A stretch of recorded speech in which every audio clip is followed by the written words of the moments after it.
now we're going to start.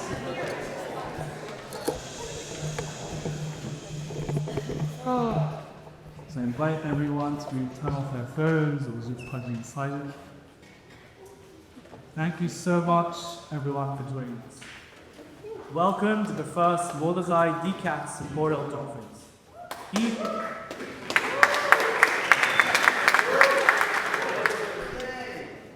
Healing the risks of dialogue in Jewish unity and challenges. A special thank you to our partners, Tzohar, the Rabbi Sacks Legacy, JLIC, and Tel Aviv University's Lowy International School. These teams help bring this day to life. My name is Eitan Phillips, Director of MD Katz JLIC here at Tel Aviv University. I'll be moderating both of today's panels. Thank you. Many of you have traveled from far and wide to join this conversation, from Yerushalayim, from Manana, and I want to say how much that means, because today's topic isn't just important, it's essential. I want to thank the Katz family for making Jewish life at Tel Aviv University possible in so many ways. Mordecai D. Katz believed in bringing Jews together, and that's exactly what we're doing today. Let's take a moment to learn about Mordecai's legacy through this short video.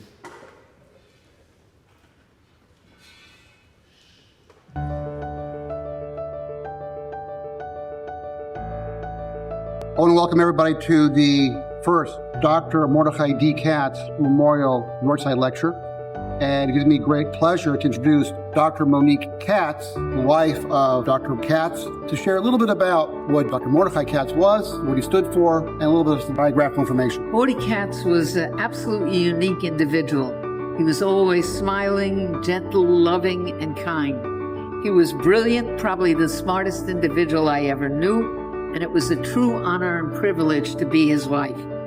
At 16, Morty was a freshman in college at the Polytechnic Institute of Brooklyn, today the Engineering School of NYU. By age 19, while still a senior, he was a faculty member teaching freshman math while finishing his senior courses. MIT came to Brooklyn demanding to know why their #1 graduate, Mr. Mordecai D. Katz, hadn't applied to their graduate school. And he explained that it was just too expensive and his parents couldn't afford it.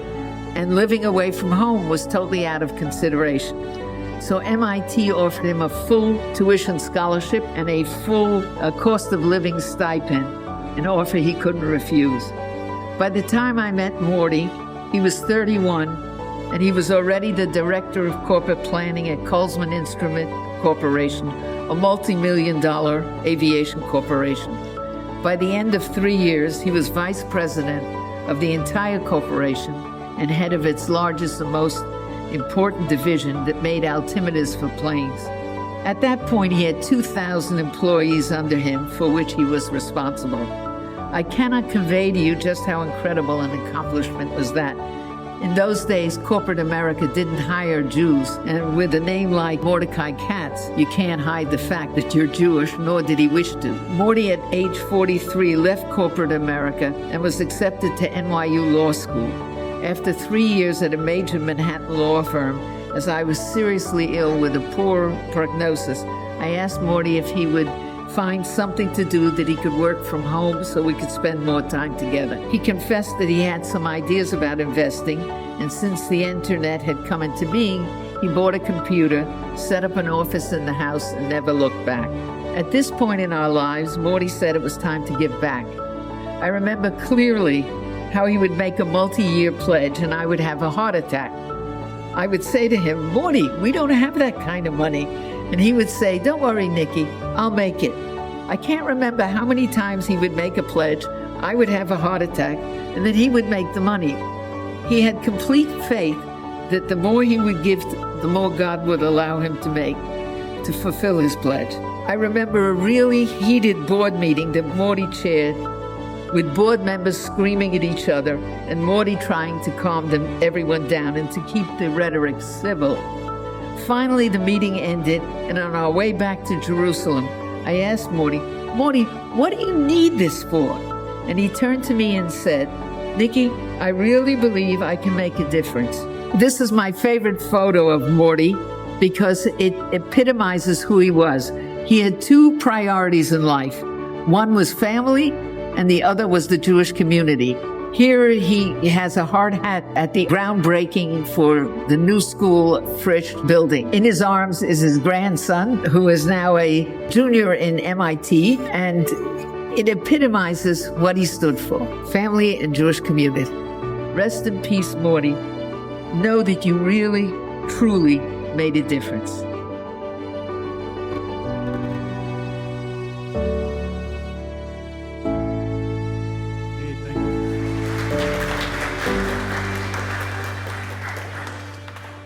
May Mordecai's Neshama Amaniyah and merit today's learning and conversation. So what's ahead of us today? Today's program includes two core conversations. The first, a panel with leading thinkers and educators, which will run until 12 o'clock. Then the break for lunch. Yes, we're going to feed you well again.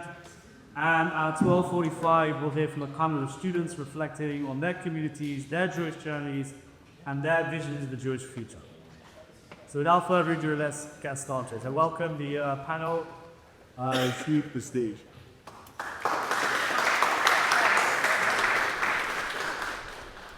No, you'd say.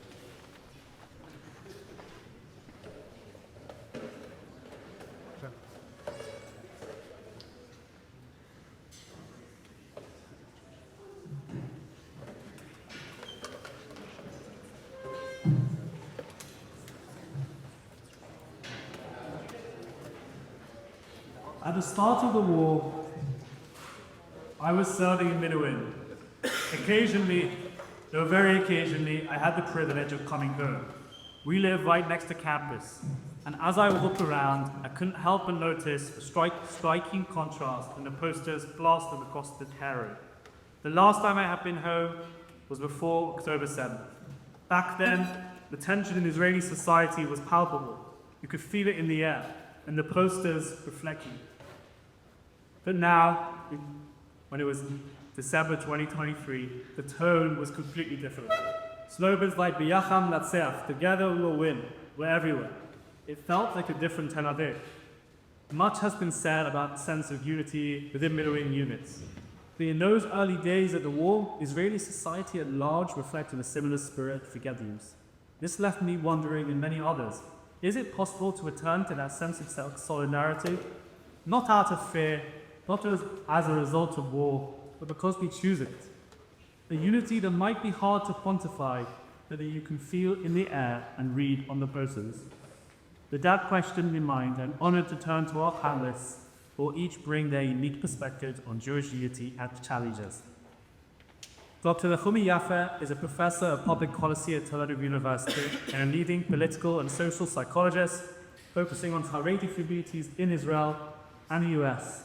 She herself is very much part of Haredi society. She advises the Israeli government on Haredi affairs, from education to crisis management. Since October 7th, she has coordinated over 100,000 Haredi emergency volunteers through the Unity Command Center and has emerged as a social leader of the religious left, Small Hainani.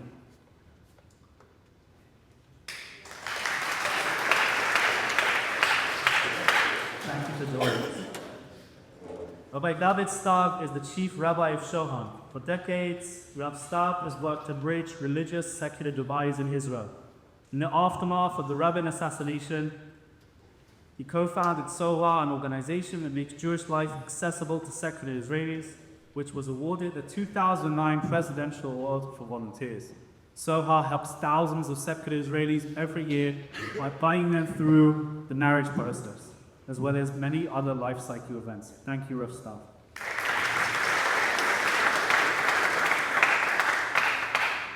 Dr. Tanya White is a writer, lecturer, and teacher of Tanakh and Jewish philosophy in Israel and internationally.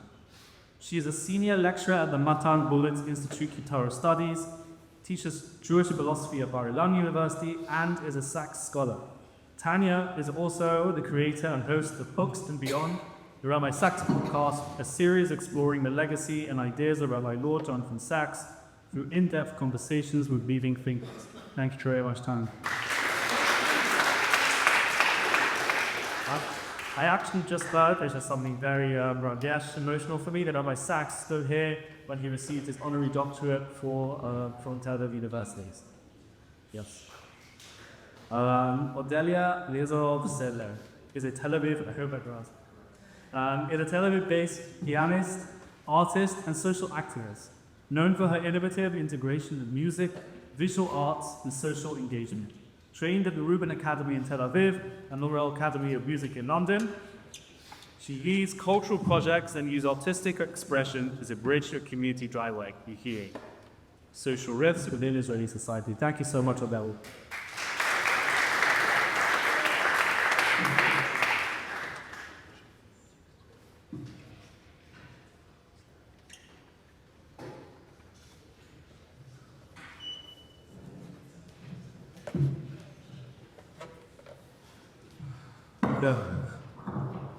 Thank you so much for joining. Nechoni, I'd like to speak to you. The Haredi community has had a lot of criticism over this book. You're very much part of that community, but you also have other parts to your identity. You're a professor here at the university, you're part of the Israeli left wing. How do you balance these identities? How might that help us think about how we can bring unity to our people, the Egyptian? First of all, Momi, thank you everyone for coming here and for inviting me. And first of all, being part of this really mechubad kind of, it's such an honor to be, I was like looking into this, I was like, Imarav Sta is a schut. And Furitale is a schut. Very nice to meet you. I'm looking forward to hearing it. And also all you young people who are coming to hear about unity. And I think maybe before I address your question, I would like to say that what's underlined in this coming today is really hope. It's our ability to send a spiritual anchor into the future and believe that it will be better. So I feel hope is in many ways a northern star, like godly northern star of what we would like the world to look like. And what we believe the world is, we believe that the world is good, the future is good. And we believe we somehow can achieve it. In psychology, when we look at hope as a secondary emotion, we see it as made up of two components. So hope has a wish component and an expectation. It's two different things that we all together when we have hope. One is passive and one is active. So we say we hope for Mashiach. We can hope for Mashiach. We can hope sit in the bus stop and wait for the bus, all right? We wait for Mashiach to come, we look for unity to come. But we can hope in a different way. We can hope to reach a mountain, to reach the top of the mountain. So we walk towards it, right? So we have a efficacy, we have a plan, and it's active. I feel like coming here today is declaring the hope is something active. We are busy doing hope. We are busy articulating the future we want to be part of. And we have efficacy. We believe with Egypt, because this is what hope is. I'm representing a hated community. What I discovered is that no matter how much I myself have criticism, I myself, is active in all kinds of, social criticism and trying to do all kinds of things that people within my community see me as an opponent, as someone who has criticism, or someone who is, abolish the community, who goes against the community. Whenever I'm out there, I'm seen as Haredi, and I'm pushed to be a representative. And I feel it's a very interesting experience, but in my research, I sit with other people too. And I think as Jews, we are having this moment that we all are being pointed at in, wherever we are abroad, we are just seeing as Jews and those bad Jews who are killing children, So we pushed to represent some things that you might be perplexed about it, and we might have ambiguity about it, and we might, have criticism about it, but we still are the representative. And I was thinking of your questions, and I want to say that maybe it has this complexity, maybe has answers for unity. I can only say from my own experience, and I feel like everyone has his own story, but I remember coming to university, it's 2012, and, facing for the first time the secular world. And I was older already, had all kinds of accomplishment, and I came with this strong, sense of being the authentic and authority of what's right and wrong and moral in this world. And having a very strong sense of being the most moral community in the world. It's very simple. And how painful it was to realize that there are some tzaddikim, peshut tzaddikim, they are secular. Was shattering. I remember feeling that my body sets apart. It was so hard, so challenging to see people that are completely secular, having completely different values than I do. But they are tzaddikim. I have just no other words of explaining what they're doing in the world, what they're caring about the world, what their influence about the world, beyond the terms that I used to give to rebbes. I was like, be'etzet em rebbes. Really, actually, they are rabbis. What they're doing is fixing the world. They care about the world. And they're doing it from values, towards values, and ways that I couldn't, I just, first of all, was ignorant to that, or I didn't know it existed, but also ways that I wasn't thinking about it. And it was very painful to give up on your exclusivity, on the truth, and on the right. It's painful. It's really, it's still sometimes painful just to realize it, because it also entails that you're not yourself, and maybe what you do is just very, very limited and very partial, and it's painful. So I felt like maybe this is first part unity, realizing your size in reality, and understanding that there is other reality, and they have weight, and they have importance, and they have to share, even though they sound so secular and so towards. I feel like in many ways some of those values are like, there is a video from Tzaddik called "Asher timatem te'arnu v'asher te'arnu timatem." I feel like some of the values that I came feeling like this is our virtue in the secular world were seen as oppression, seen as as really going against people, was just the opposite. And really owning out this complexity is painful, and it's an inner toiler to see yourself and see your ideas and your values in a limited way, and understanding you're just a part of a puzzle. It's just a part. And the light that you hold onto is real, is good, but it's just a part. It's not the whole picture. I think this is the first thing that I just had to hold up. And I think Rabbi Sacks, in this sense, I remember like for a while in university, I just couldn't talk. I just lost my words. I felt like I had no words to express things, and then I found Rabbi Sacks' books, and I felt like they gave me actually words to talk about the world and try to translate my values to the secular world values, and the secular world values back to my community. And the second thing that I'm still learning and I'm still grappling with is finding that whenever we have a conflict and whenever we don't understand each other, there is something that it's an opportunity. There is something here that we have to toil and work to. So, we all talk about the, lower common denominator. And now this offer, we have a higher common denominator. Really looking at people and believing what they want is good. And what they want is a moral world and a proper world. And we have a higher common denominator. We are working towards a higher vision that is shared with us, but it's different because your position in reality in different places. So our perspective is limited.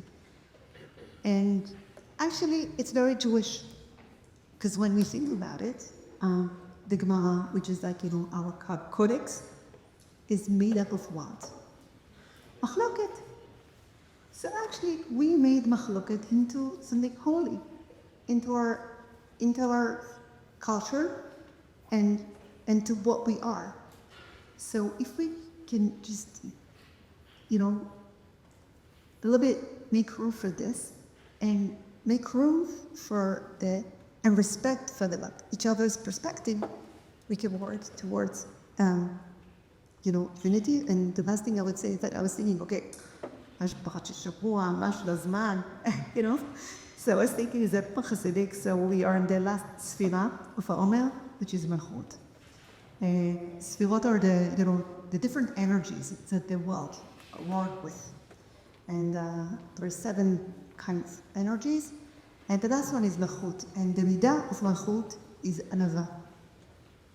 So if we wanna, be here together and have severity, have Malchut over our country, we have to be Anava.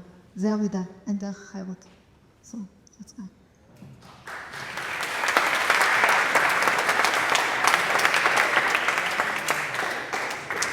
Thank you so much. For me, that was beautiful and inspiring. Love the nuance and the complexity and the message for hope, and I know that for sure. Stav, I want to ask you, Alana and I were walking in Tel Aviv right by the theater. So a couple of months ago, we just came out of the Miluim, and there was a Magad Siach. There was a circle of people speaking secular, 80 secular, and they came over to us and they said, you were just speaking about you. You didn't know who they were. Please come and sit with us. Okay, so he's, okay, fine. We had a babysitter to, okay. They sat down and they started telling us how scared they are of us. The circle was telling us how scared because of a kippah and a mitpachat, they were terribly afraid of us. Tzohar has done unbelievable work bridging gaps. Is it enough? What is the next direction for us? How can we really bridge this gap? Wow. The truth is that I could really understand why they are scared. And to be honest, as religious people, I love the literature of Rabbi Sacks, which has something in common, which is very high. I admire. But in one of the places, he writes against what we define as religious coercion. And I fully agree that we should not coerce on religious issues. But to be honest, that's not the traditional approach of the Jewish law. The Jewish law is coercive. As a matter of fact, we are just 3 days before Matan Torah, before Shavuot, and we all remember the very, very special statement that the rabbis tell us about Kafa Alehem Har Kegigit. Hashem said to the Jewish people, if you want to accept the Torah, here will be your burial. Here you'll be dead. And since then, we know that the Jewish law was coerced on the Jewish people. As a matter of fact, there are places where the Gemara says, and I could give you a whole shiur about religious coercion in the Jewish law, but I'll just use one anecdote. What the Gemara says in Ketubot Daf Pei Vav. What happens if somebody says, I don't want to sit in the sukkah. I don't want to put on tefillin. The Gemara says, "Makim oto ad shetetze nafsho." So, what should a Tel Avivian boy or girl think to themselves? What will happen in Israel if these people, and it looks like that the demography works for them, what will happen in the year that there will be 55%, 60% of the Israeli society? And it might be that this day is not that far, 20, 30 years from now.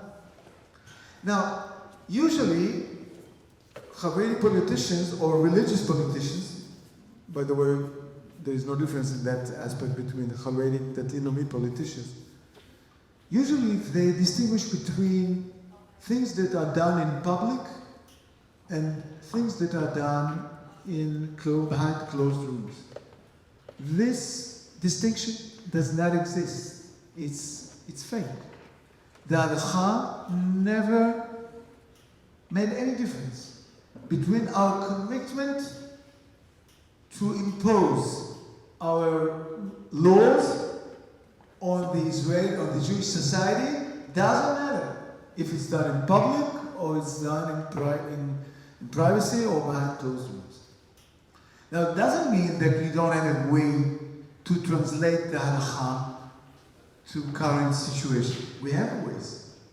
Again, it requires a whole shiur to explain why quoting these statements is a halachic mistake and why today it should not be dealt in this way.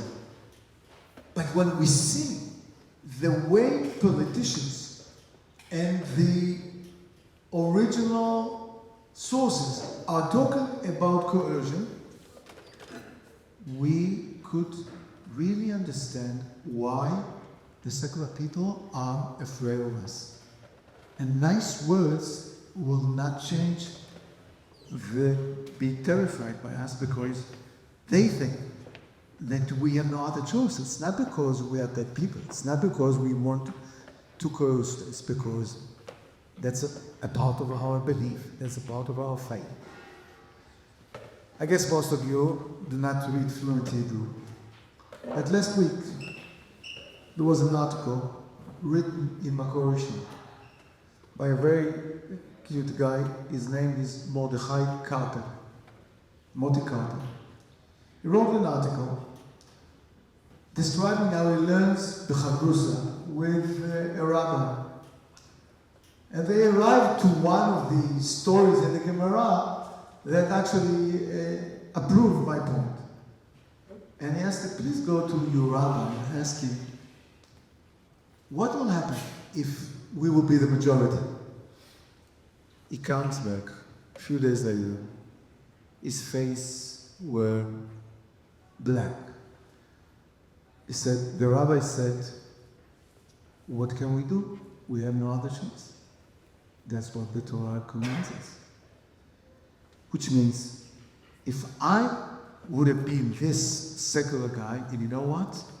If I would be religious by it, and I am religious, I should be scared. And you know what? Even if you are Haredi, you should be scared.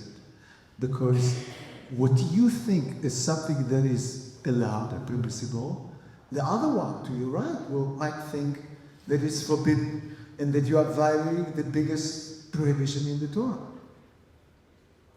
And by the way, when we hear that, you know, there are stories about Elu ve'elu divrei Elohim chayim, Bet Shammai, Bet Hillel, don't let the different interpretations mess you up with the facts. Bet Hillel and Bet Shammai were fighting one another, and the Talmud describes how they were killing thousands of people because of their halachic dispute, because of this halachic conflict. If we don't understand that we live today in an era, in a period of time in Jewish history, that there is no way that one could coerce his opinion on the other, there will never be a basis for unification, for unity. Because unity begins from the place where you understand that with all the pain, you understand that just like you have the right to implement your views, to implement your values, your friend, that you share some values in common, but some you do not share in common. He has the same right to express and to implement his values. Now this requires a halachic terminology in order to access it and to express it in halachic criteria, to show that what I'm telling you is not just a thought of a nice guy, but it's written in our sources. But you have to make this translation and this transform from original sources to practical sources. I could recommend you to watch short film in YouTube. Two short films of two of the highest and the heaviest speed of rabbis in the Haredi world that were asked two questions. One was asked, Rav Steinman was asked by an American rabbi, was asked, so to say it in English, or at least in English, that is there. He was asked, his son doesn't want to get up in time to read Kriyat Shema, to recite the verses of Kriyat Shema. You know, there is a limited time where you can say Kriyat Shema. And if you're not doing that, you're just missing, just like not putting on film the same day. So Rav Steinman says to him, well, try to wake him. He says it in a very, very tasty Yiddish, but I guess most of you will not understand that Yiddish. But he says, try to wake him once, but then if he refuses to get up, nojemisht, which means don't make him crazy. Don't trouble yourself, don't trouble him. And the question is, did Rav Steinman know that there is a halacha that says, makim oto ad shetetzeh nafsho?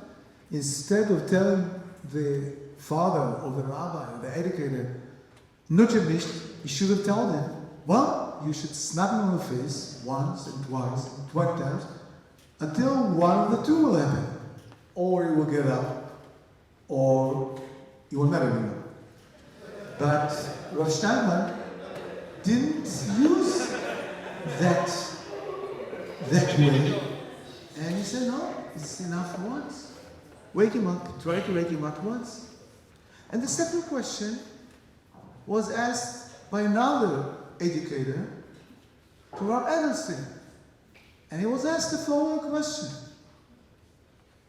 My daughter wants to buy her dresses with my wife, but she's not observant anymore, and she wants to buy dresses that do not fit to our standard of living, to the level of modesty that we require from ourselves. Should she go with her to buy for her the clothes? And what Rabbi Edelstein responses, what's the question? Of course, the mother goes together with the daughter to buy clothing. And then Yassin, he doesn't even ask him. And then he ends by himself. And he says, and of course your wife should pay for that. And he was shocked. What do you mean? My wife should pay for my daughter that is buying dresses that do not fit to the halachic standard? Yes, of course.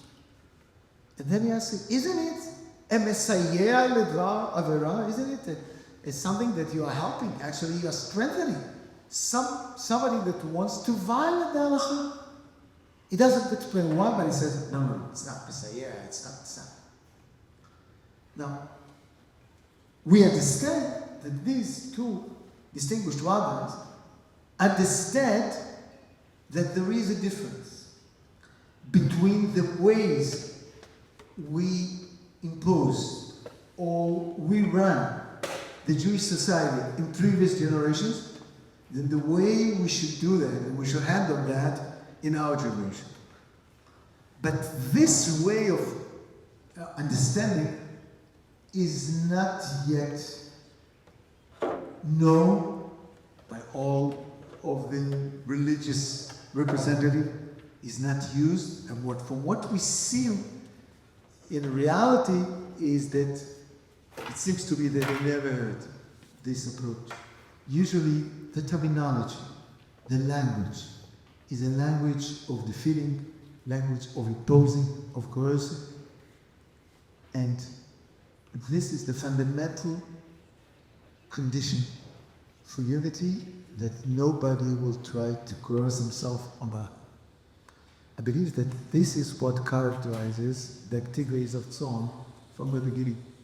We expose you to Judaism. We never try to force you to do something. We offer you, we access you to what is there. You choose. As Rabbi Sacks used to say, we used to be the chosen people. We became recently a choosing people. And we are choosing. We have to encourage people to choose. We have to expose them to the possibilities. We have to expose them to the treasure. But that we maintain with us. But this is very essential, very fundamental in order to achieve a platform that could be a basis for unity.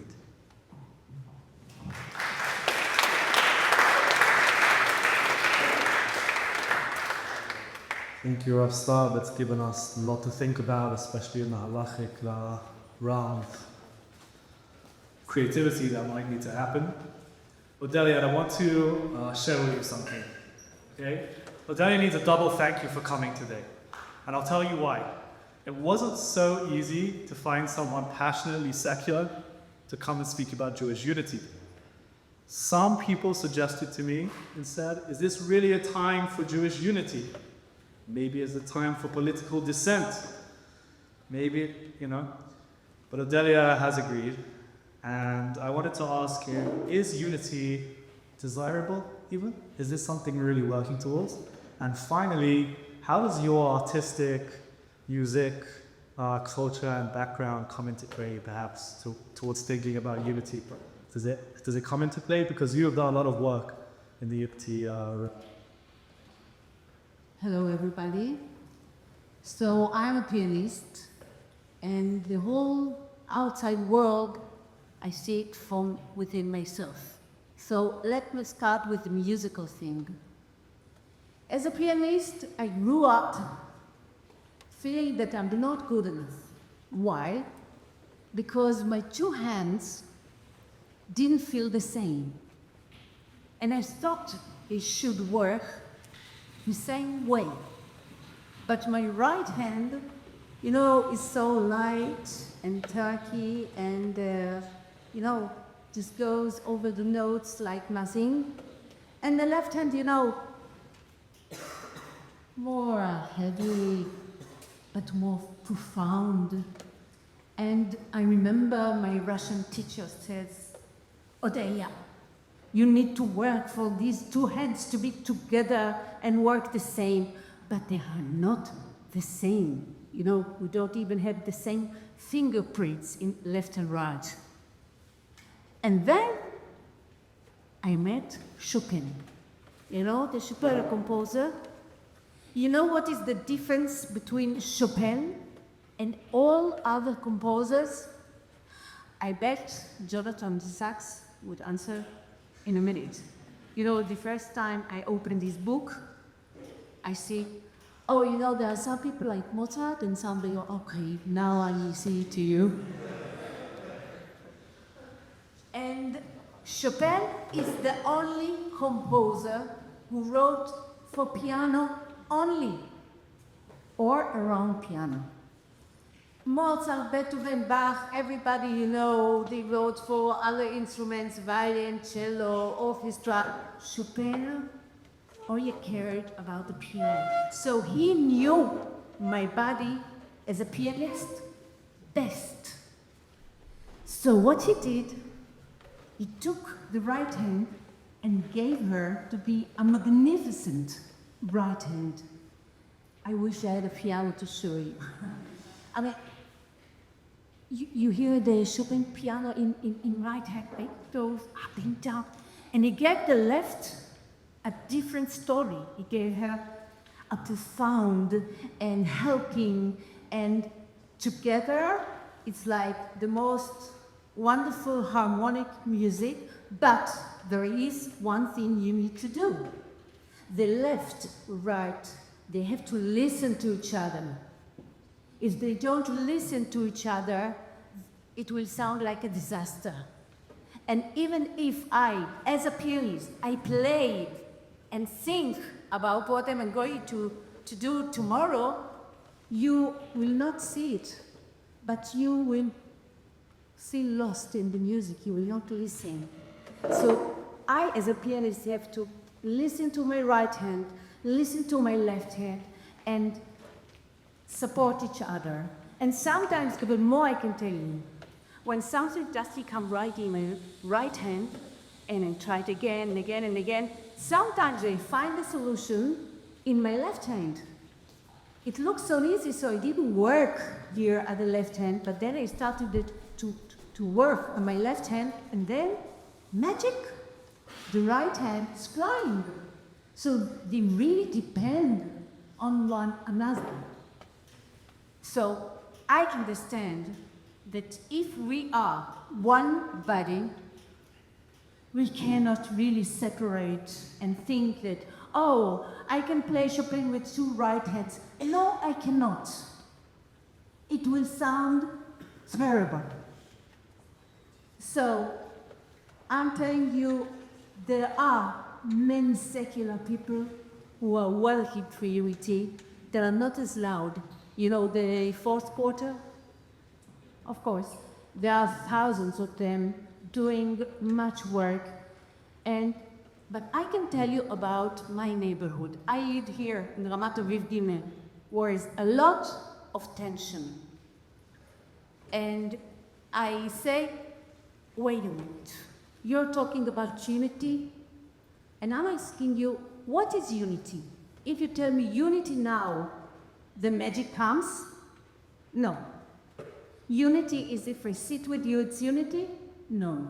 Nothing happens if I sit near the piano and do nothing.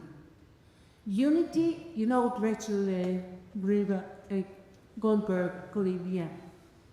I just heard her yesterday on Facebook, and she said something amazing. You know who she is? She's the mother of Hirsch, and you know, she's amazing woman, pretty so much like, and she said, a person is not what you say, or what you think, or what you believe.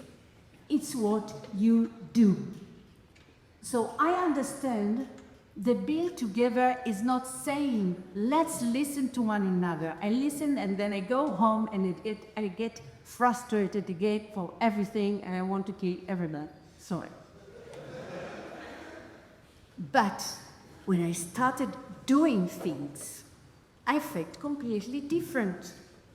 If you sit home and wait for somebody to understand you, nothing will happen.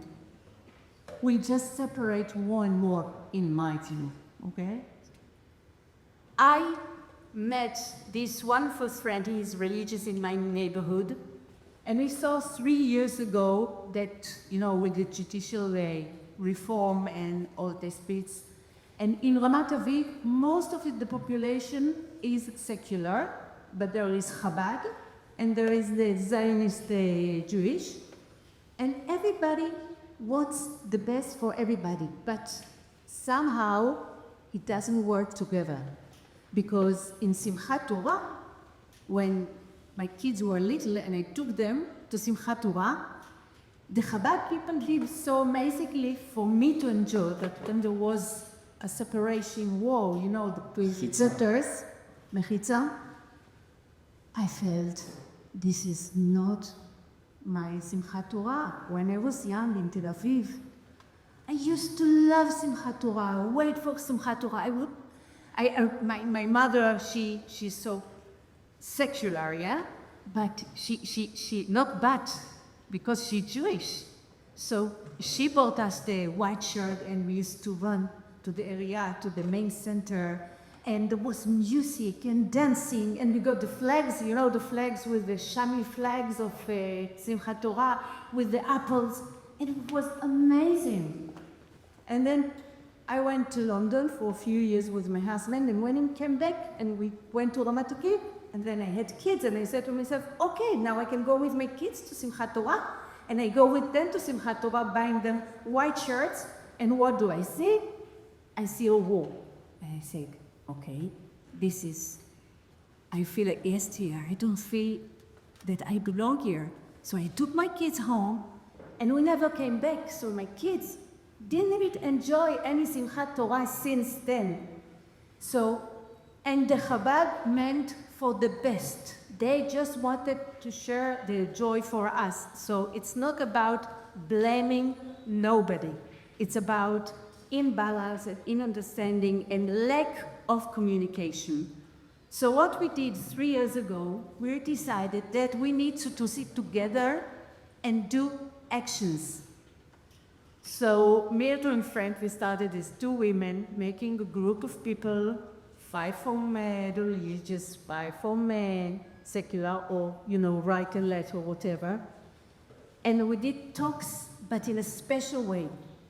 The imago listening. It's deep listening. It's when you talk, you have 2 minutes and you can say whatever you want, and the other person from the other side is just listening to you, and then at the end he has to say what he heard from you. And if there is something that touched his heart, he say, and if not, it's fine. We need to be honest. But suddenly, listen to each other. And after few talks, we started to go and visit each other. And this year, we said, okay, we have to build another command level. We want to be closer. We want to study together. We want to do a Beit Midrash, a study room. But that Midrash is for the religious people, so I want to feel at home. So we called it Beit Mizgash, a place to meet each other. And we meet, and we put stuff from biblical and stuff for secular. And we learn together, and when we do Chavutot. And believe me, at the first times it was like they and us. It didn't become, but at the 8th time, I saw the magic is coming. You know what was the magic?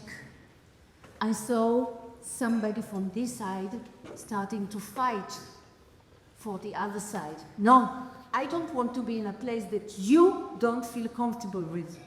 For me, to be liberal is to have a place for you. Because if I have only a place for me, it's not my value. So we're starting to work with each other, and then came more and more people. We became like 8 women, 4 secular and 4 religious. And now I'm talking with people from New York, and we want to move these circles there. So for me, together is not a word, is an action.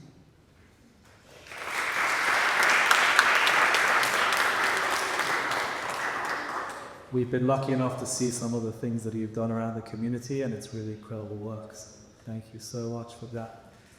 Tanya, I want to turn to you now, and I want to say that often throughout this war, many of us have already said that we love Rabbi Sacks. Often throughout this war, I've been thinking, what would Rabbi Sacks be saying right now? You teach all over Israel, and you teach Rabbi Sacks' work. What do you think he would be saying? What would he bring to the table, right? If you had to channel it. Firstly, it's really wonderful to be here. I think a lot of us talk about Jewish unity, but there's very few people at the moment, I think, that are actually going, and as you said, Adelia, doing. And this panel, I'd love there to be a bit of dialogue after this, because I think there's lots of things that need to... Very often on the panel, we all kind of pretend to agree with each other, but obviously there's things that are under the surface, and I think it's important to bring them up. I can't speak for Rabbi Sacks, though I am his student and I knew him personally as well. I've learned from him and I teach a lot of his thinking. Simply what I can do is, as you said, Eitan, is to channel some of his thoughts. And I want to start by thinking, before we even get to Rabbi Sacks for a second, something that I keep going back to, is that human beings, most political philosophers, Hobbes, Rousseau, even people like Karl Marx and Nietzsche, the will to power, most people say that human beings, their default is strife. That's our default. Our default is that we are just wired to argue with each other. We're wired to kill each other. And I mean, Hobbes talks about the state of nature, and the reason we come together is the social contract. And I feel like that's exactly what we saw in Israel pre-October 7th, is that it was all very nice at the beginning, possibly, but you know, we've gone back to our default. And then something happened on October 7th and October the 8th, and it's not by chance, I don't think, that 8th and Shmini Atzeret were the day. I think naturally we may be default for strife, but the Jewish people have always been a supernatural people.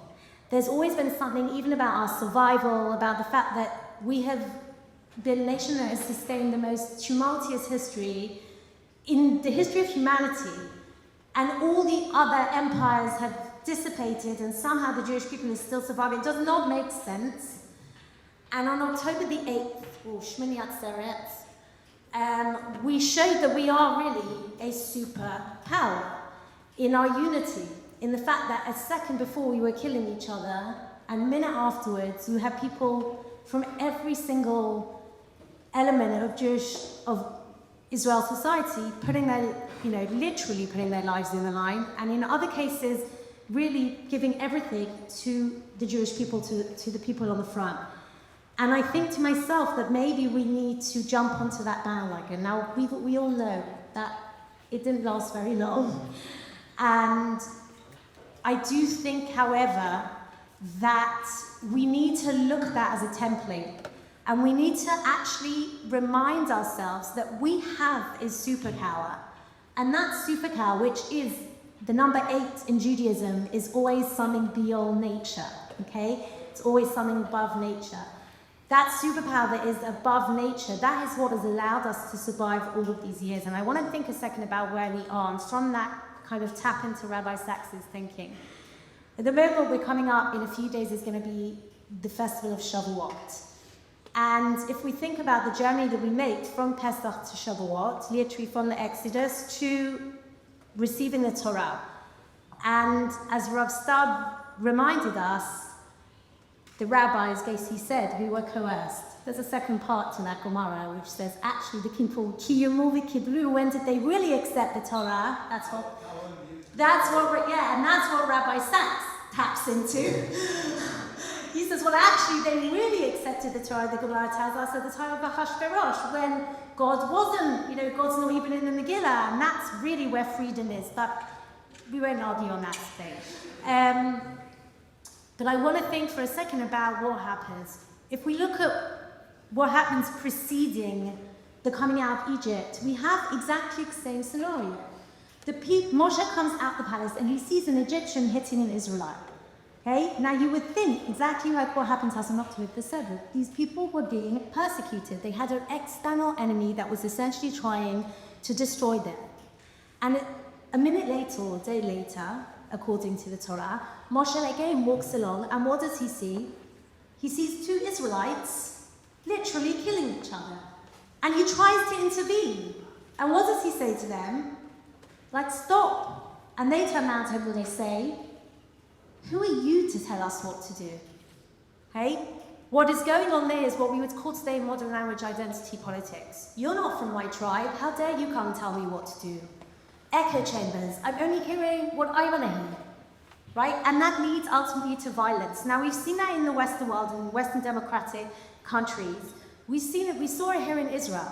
And the question is, what is the antidote to the identity politics? What is the antidote to this division, to echo chambers that obviously social media is making worse? How do we try and understand this? And I think Sinai, God takes us out of Egypt. It's what Rav Soloveitchik calls the covenant of fate, right? We didn't have choice. God takes us out. We kind of all coalesce together into this whole. And then we come to Sinai. And maybe Sinai is that October the 7th moment. We're standing all together. We see that we have a mission. We see we have a purpose. We see that there's like a higher authority, a higher calling. And we stand, Am Echad, B'Lev Echad, a people together, united, and we say Na'aseh v'Nishma. We will do and we will obey. But Nishma can also be to listen. Not only will we listen and obey God, but maybe we'll deeply listen to the other. For one moment in our history, we're united. And then very quickly afterwards, we see it all kind of unravels. Okay, and there's complaints, and there's complacency, and there's arguments, and there's a threat, there's a challenge to authority, to Moses' authority. So how do we take our October the 8th moment of unity? How do we take the Har Sinai, the moment of receiving the Torah of the unified people, but how do we take that and bring it down into our day-to-day living? How do we try and understand that it can be sustainable? Now, Rabbi Sacks speaks a lot about this idea, and he calls it tabernacle building theology. What does that even mean? So what are we commanded to do straight after Har Sinai? It's very, very clear that kind of ephemeral, numinous moment of standing under the mountain and God's revealing himself in our maybe even imagined unity is not going to be sustainable, either because, as Hobbes and Rousseau and the social theorists say, because we are just hardwired for strife, but maybe also because it's very, very difficult to build a society with so many different people and so many different groups. How can we be unified when there's so much diversity? But we want diversity. Diversity is what makes living rich and beautiful and interesting. So what do we do? So Rabbi Sacks says the very first way people are commanded is to build the tabernacle. Why? And I'm going to bring in 2 points that he speaks about. He speaks about the idea of side-by-side relationships rather than face-to-face relationships. Now, what Adelia you spoke about is incredible. And I know Harivona, Rabbi Eli, or Helen, there's many, many grassroots organizations that are really trying to create real face-to-face kind of opportunities for dialogue. But truthfully, if we think about it, is that going to work on a mass scale? I don't know. It can begin small, I'm not sure. And Rabbi Sacks says that we all speak 2 languages. We speak what he calls a second language of Geislau. And this actually goes to, I think, about what you were saying as well, which I think is really connected. The second language is where we come from. It's the mores and the rituals and the nuances in the language and the way that we speak. When we made Ayah, we moved to Yemenite Moshav, the Temayim Moshav. And honestly, it's very diverse, and we love it, and we love our community, and we made a decision to move into an Israeli Moshav, and our kids were all born here, so it worked perfectly. And we have a community within the Yemenite Moshav, so there's a lot of diversity. But the honest truth is that however much my husband and I try to understand their culture and to understand the Israeli culture, and you know, like they say, I've got a lot of Israeli friends, right? You do. You have a lot of Israeli friends. But the truth is, when I'm sitting with my British friends, there's something about that feels like home. And that's my second language. And there's things that perhaps my Israeli friends are never going to truly understand about me. When I lecture in Hebrew, it's not like lecturing Greek. That's not. I'm lucky. I'm the only real Anglo on the panel, so I get to speak my language. And that's a second language. A first language, says Rabbi Sacks, is a language of citizenship. And here he's talking about Britain, and in Britain there's lots of different cultures. So Second language is the language of my culture, my religion, where I grew up in, how I identify in a very deep, visceral level. But my first language, that's my thin identity. That's my language of cooperation. That's the lowest common denominator. That's where I can identify with someone else on a very thin kind of level. Certain things that we have in common. And first languages are where tabernacle building happens. To build society together, we need first languages. We need to respect second languages. We need to say, you know what, there's things about you I'm never going to truly understand. And here I'm gonna be a bit controversial. Is that okay? I think very often about Haredi community. And I've had discussions with people I know, and they say, you don't understand that Jewish survival, that what you see as Jewish survival, going to the army and being in the army, is not how we understand Jewish survival. And I said, but how can you not understand Jewish survival as going and working and going and ensuring the state literally doesn't fall to its enemies? No, because Jewish survival in the Haredi community is the Torah. Now, we're saying the same words, we're speaking in a first language, but we're actually both coming from totally different places because our second languages are the context of the words that we speak. The question is, can we build a society together? What Rabbi Sacks says, the third arena of any country. A state is one arena, the economy is the second arena, but no society is sustainable, says Rabbi Sacks, without the third arena. The third arena is civil society. And civil society can only work with the concept of covenant. And covenant means that we come together knowing we are each citizens in a state, and we work together, and it might not work that we're not all going to have the same second language. We're not all going to be able to understand each other. On every deep level through a face-to-face, Martin Buber will call it an I-thou encounter. That's not going to happen, let's be realistic. But maybe we can work on the first language level, where we're all citizens, where we have a mission, we have a purpose, we're standing under Mount Sinai, whether it's coerced or it isn't coerced. And we're saying, and I don't think necessarily it's coerced, because Am Echad B'Lev Echad, we are one people with one heart. When, as Rav Soloveitchik says in his essay called The Deed of Fate and Destiny, he says, if boiling water is poured on the head, he uses a very abstract grammar, but if boiling water is poured on the head of a Jew in France, and a Jew in America feels that boiling water, then you know you're connected, you're one heart, you're one people.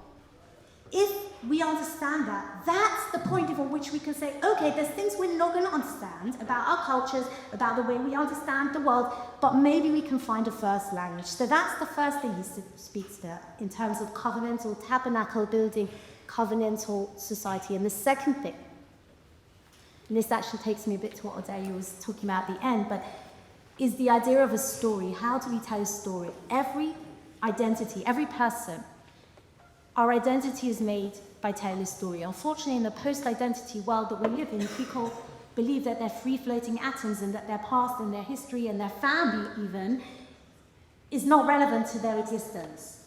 Judaism is a counter-voice to that idea. Judaism turns around and says to us, no, there are certain things you can't choose. Where you're born into, the family you're born into, the religion you're born into, the nation you're born into, and there are things that you can choose. But let's begin by saying that what we need to buy into is the story that we're born into. And that's the story of the Jewish people. And the question is how we tell that story, because stories give us a sense of belonging. As human beings, we crave belonging. That's why there's so many unfortunate results to the post-identity world we live in. We crave belonging. We need belonging. And so what kind of story do we tell? And the story that we tell is the story of Exodus that you tell every Leila Seder. And it begins with Shavuot, Arni of David. That's Madid. It begins with the story of our father was wandering Armenia. Where does it come from? It comes from the Bikurim Sawir. We take up the flutes to the Kohen Gadol, to the high priest in the temple. And we bring the fruits that we've grown. Radical individualism, I could take them back into my house and eat them myself. No. you're commanded to take those fruits up to the temple and tell your people's story. Because that is how civil society is formed. You recognize that there is more to existence than your rights, but also your responsibilities. You have to be responsible for something outside yourself. And so, in my mind, the Jewish story, the side-to-side relationships, are the way that we can tap back into civil society today and how to rebuild it.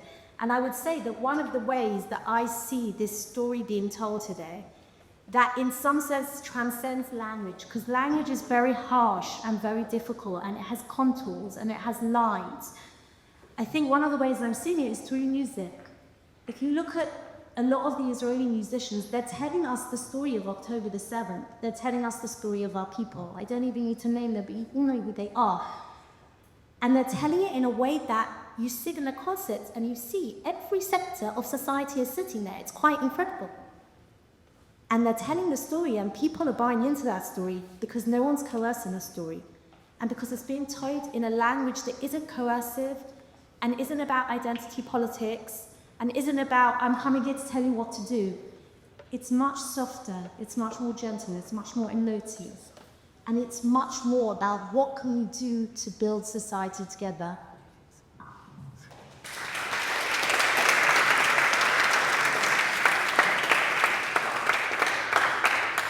That was very powerful. I think about first language, and in a tank unit, we would call that Ha'im Huolel ala Tangiti. Does he get on the tank with me? In our unit, we have someone learning for Dayalut, and we have someone whose favorite music is UK grime rap. I don't know if you know what that is. It's Stormzy and the like. And we have such different people, and somehow they all get in a tank together, and we're obviously fights and there are disagreements, but people are able to find a common language. And the second language we might never understand. I'm not sure that Shlomi, who's learning Dayalut, really understands UK grime rap, but together they're able to find something. I want to actually ask you guys whether you want to speak to each other and respond to each other's points. If you ask each other a question, we're trying to create dialogue. So if anyone has a question for each other, then please chime in.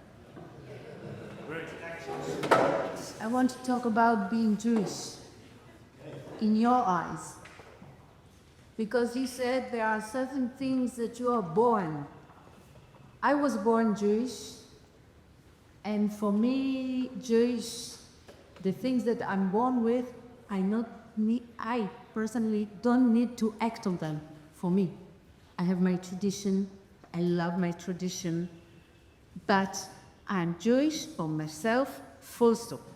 As the same, I'm a woman, I will plan my hair, I don't put anything on my fingers, I am a woman because I was born a woman, and if you want to change, okay, now start working.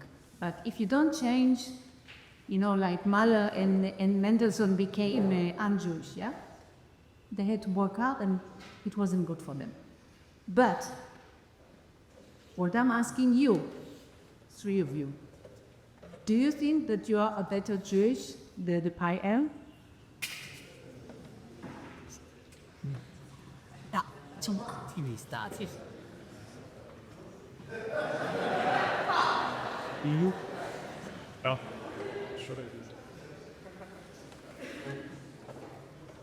I think one of the things that Nahum spoke about was the idea of humility. I believe it's a religious mandate to be humble. So the first thing I would say is, how dare I ever say that anyone's more Jewish than anyone has? That's not for me to say. As the God's above, He knows, He judges. I'm not a judge of anything. So I begin with that. But there's this really beautiful, this is the way I see it, there's this really beautiful analogy, this book that I used to read to my daughter when she didn't want me to go and she didn't want to go to kindergarten. And a friend told me about this book. It's called The Invisible String. And it's basically a book about a parent, the kids that won't fall asleep, and they go to their mom, and their mom starts telling them a story about these strings of love that exist in the world between the people that you love. And so they say to her, oh, what? Is there this invisible string between me and Daddy in Otis? Yes, you, Daddy. Me and Kat's cousin Sarah in Australia? Yes, in Australia. And what about me and Granddad in heaven? Even you and Granddad in heaven, invisible strings everywhere. And the minute you feel sad or alone, you can pull on that invisible string, and the invisible string, they feel it. So I connected her that day from kindergarten. She goes, Emma, did you feel me pulling on the invisible string? I said, yes, I did, and I felt you pulling. I said, did you feel me pulling? Yes, I felt you pulling. From then on, she never cried again. But why am I telling you this? Because I think that, and it's really related to Shavuot, I think that for every Jew, there's invisible strings. And some Jews, their whole lives can go without feeling the pull of the invisible string. And they may be born Jewish, but they have absolutely zero affinity to end up being Jewish. For other Jews, that invisible string is going to be really powerful to you when they're born, and they're going to feel it all the time being pulled in different directions. But I think there's two directions. I think there's a vertical direction, horizontal direction. The horizontal direction is the pull of the string that every Jew, not every Jew, I'm wrong, not every Jew, because there were many that didn't, but Jews around the world felt pulled on October the 7th. Jews that had been very apathetic, let's say, to their Judaism, they felt that string being pulled, and it was a horizontal string. It was a pulling to their people that they felt empathy towards, to their history, to their tradition, to their culture. And there's other Jews, maybe more in the Haredi community, that the direction of that invisible string is not horizontal necessarily, but is certainly vertical. And they feel that string being pulled all the time to something transcendent, to God, to Rabbanu Shalom. And they see that their relationship of that string depends on the mitzvot that they do. Now, I personally think you need both. I think you can't have, my personal opinion, is that you can't have a one without another. You're not fully complete. I don't see a whole without the other. I don't judge anybody. My point is that for you, it's the vertical, it's the horizontal string. For some other people, it's the vertical string. For some, it might be both. There's no judgment. It's not that I think you're less because you're not doing it. It's just that I think, my personal opinion, as a Jew that has experienced maybe both, I feel that it's given me a richness, it's very difficult to explain, that I personally feel enriches my life in incredible ways. I'm not saying my life is less enriched. No, you'll say to me, what do you mean? I don't believe in that. That's fine, for me. I think Rav Stav's going to disagree. I think I was asked, the reason why I didn't want to answer right away, because Odelia asked me that a few months ago in the Sukkah of Rav David, and I would like to not to disagree, but to give an alternative answer. And again, I will quote Rabbi Sacks. To be Jewish means to be a part of the family. The Jewish nation is a family. You can join the family, you can be connected to the family, you can be less connected to the family. There are people that come to visit the parents once a month. There are others that keep on calling them once a day. There are those who will call once a year. Every Jew, there is a part of the family, is a member of the family, and as I forgot the name. Tanya said, we don't judge nobody about his membership and we don't evaluate nobody about his membership and the value he puts in and brings in with him to the family. I think the main question that you should ask is not if you are good or less or better, because not only because we don't judge, there is no good and no bad because you are part of the family. The main question that you should ask yourself, each one of us should ask about himself, in what way are we implementing, are we expressing the fact that we belong to that family? Now, there are lots of ways to express your Judaism. There could be, and I guess that's what Naomi meant when she said she discovered righteous people among those who should never believe that they could be righteous.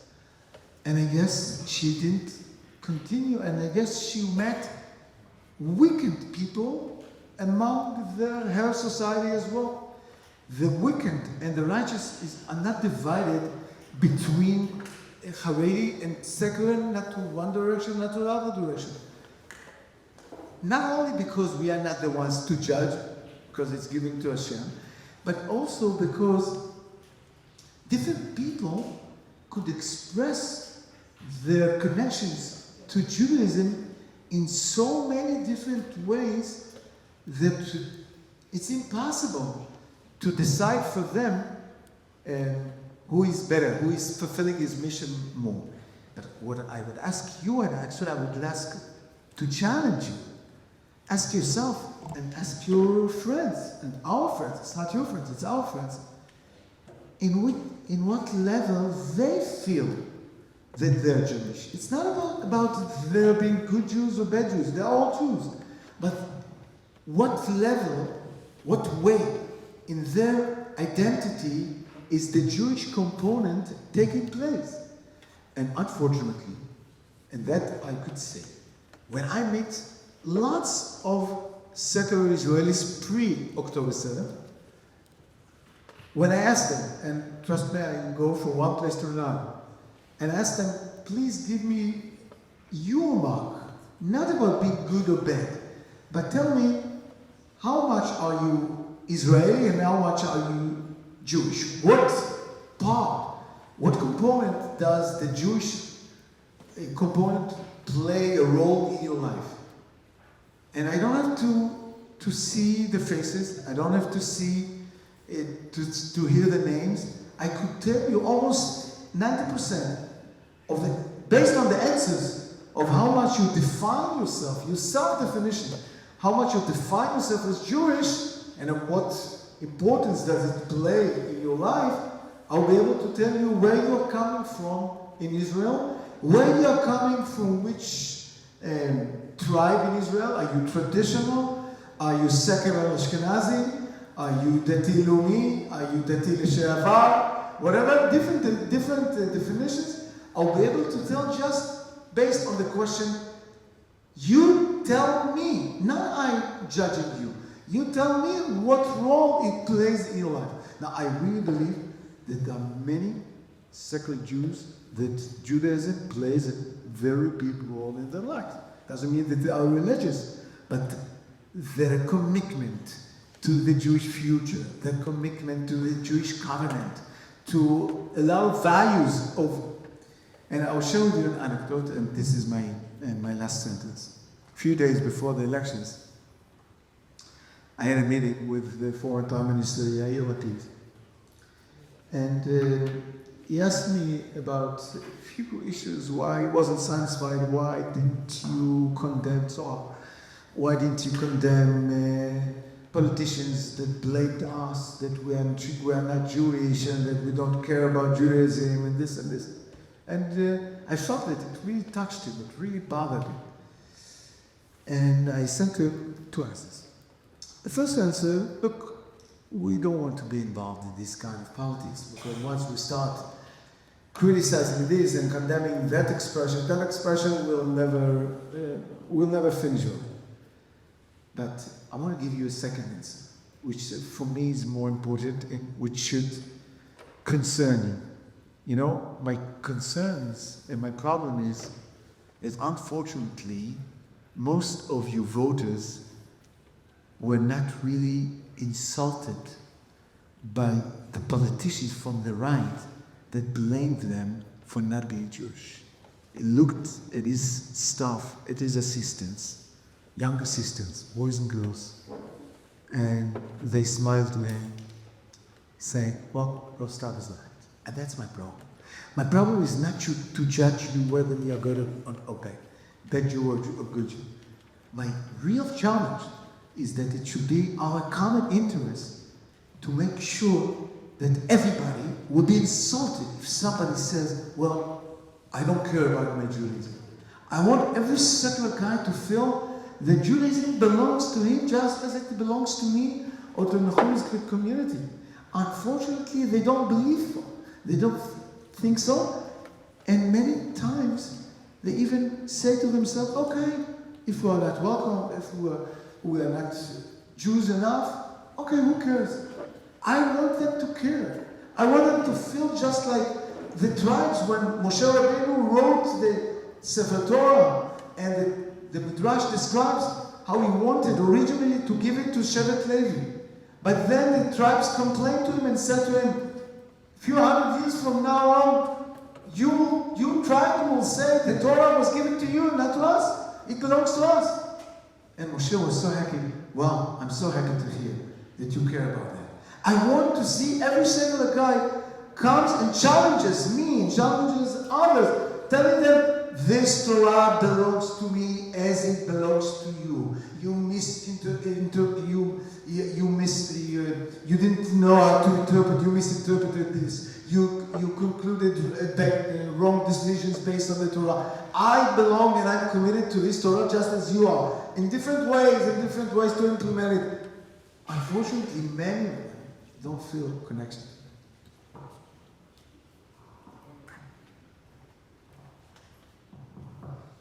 Bedelia, do you feel Jewish? Do you feel Jewish? For me, girls from down say, don't you feel? Why do you ask us? Why do you need my approval? So why did you ask me? Because what you said, you don't care. We do care a lot. It's the way it will look at us. And I hear it. This like spring, they are not Jewish. They know how to be. Oh my God, it's like this thing. Why you gonna do this? No, this is going on, and the Torah is mine as much as it's yours. And I allow people, and this I blame accept. This see, I can access. I allow people to drive me out. By saying, okay, this is ours, I need fight for it. That's important. And the reason I ask you is because I care, and we're going to take this I act that I, and I don't have to look to anybody. So, I'm walking with you, and I want to say that you're right, and I feel like this is where, me personally and what I represent, I feel like we need to do tshuva. I feel like there is a component here that we don't like to recognize, but the component is power. Okay? So I'm a clinical psychologist, so this is what I study, and I've been doing many studies, actually asking those questions and pushing people. And see, when I push and when you crack their identities in many ways, what I study Haredi identity and morality as a community, what comes out? And when I correct secular communities, what comes out? And what I learned from it is that there is a notion of power that is very, very elusive, because power is context dependent. Like you said about words that are dependent on the context, power is context dependent. The Haredi community is actually very weak in many ways. It's very poor. It doesn't have good access to education. It doesn't have good access to the institutions.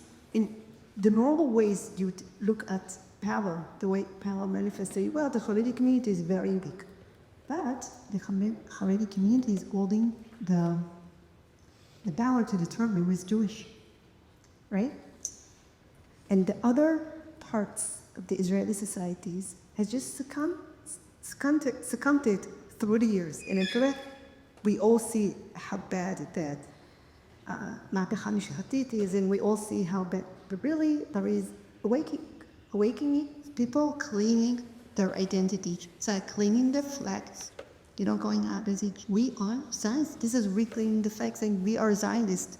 We just have a different way of seeing it and showing it. And secular Jews and religious Zionists and other sectors saying we learn Torah like you do. And I always see around there, it's like so many soldiers are like trying to say, אני לומד תורה ואני גם משרת. It's like they have to prove the point. It's like, hello. Thank you very much for obeying our narrative, but how about you telling your stories and being active about it? How about you, secular,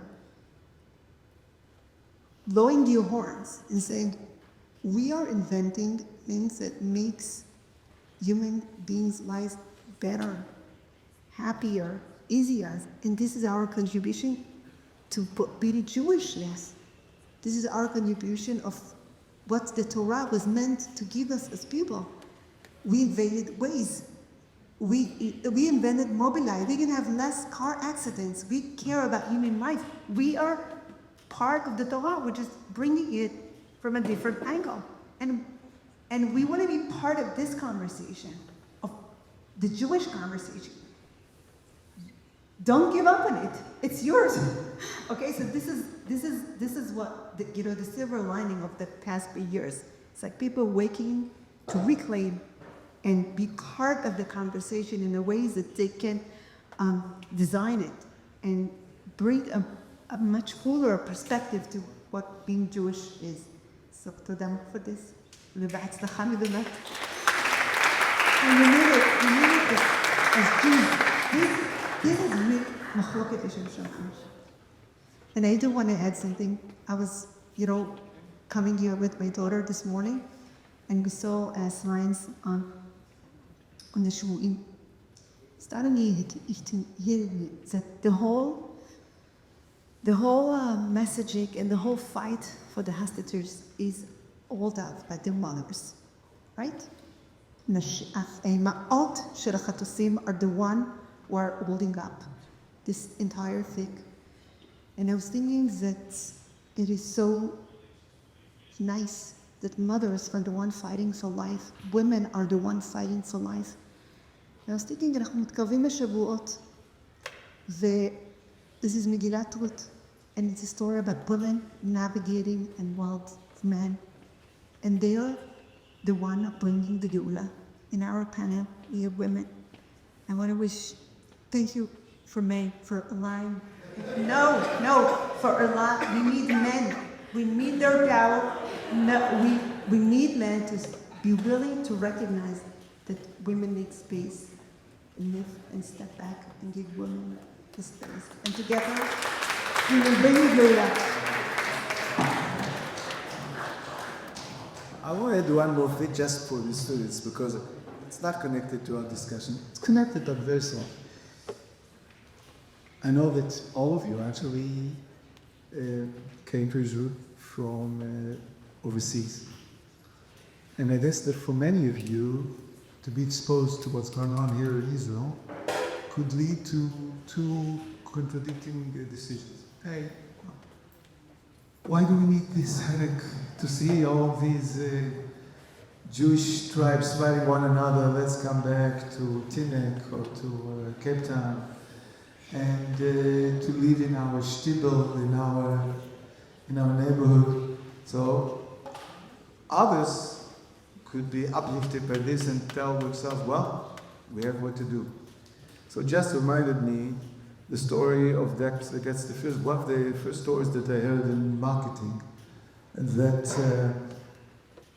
somebody that has a manufacturer of shoes, he sent his two sons to Africa to see if there is an option to sell shoes there.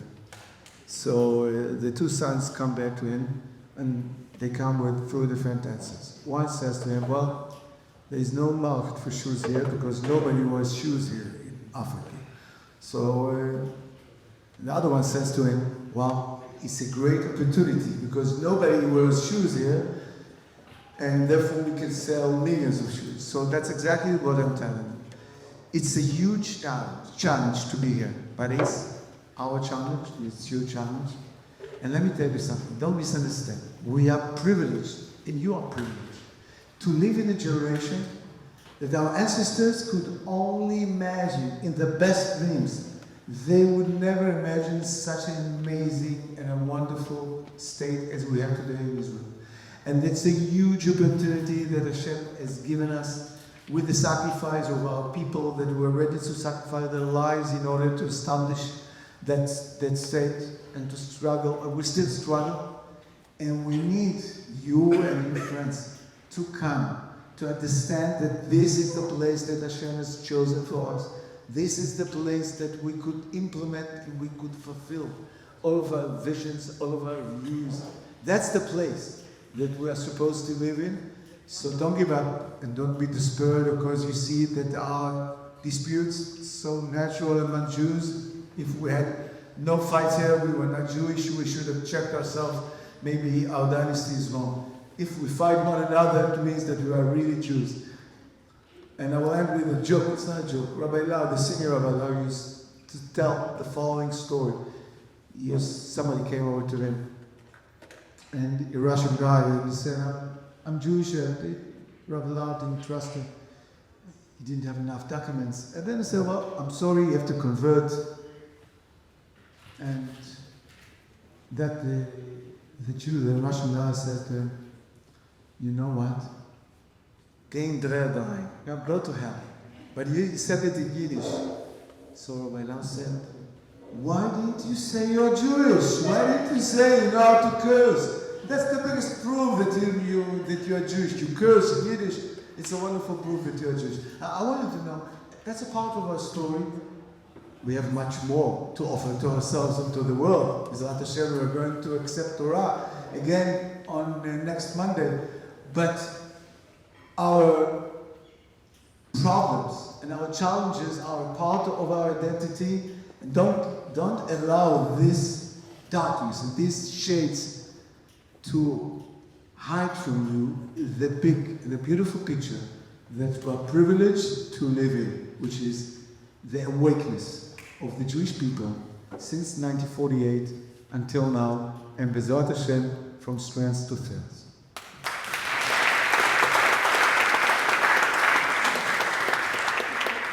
Thank you so much. I want to thank the audience as well. You guys have been unbelievable. You don't know, but we had Omer Adam and Adag Mechasher until 12 o'clock last night partying. So it's pretty impressive that people are put on the board. I do want to take one or two questions. I know we're running a little over time, but I do want to take one or two questions from the audience. And then we'll wrap it up. So one or two questions, anyone? Yeah, go for it. Yeah, so I guess I'm just wondering, we talk a bit about acuity and listening. What am I supposed to do if I hear something from, somebody who I genuinely think would hear saying is wrong, dangerous, and if I listen to what they're saying, we're going the wrong path. Well, I meet these things every day, all day, and I learned about magic. If I listen truly to the other side, I will tell a little story, sorry. I once went on the taxi, and he took me and he said, you are one of the left wings, you are totally poisoned. Then I said, okay, let's see what is going on now until the end of the ride.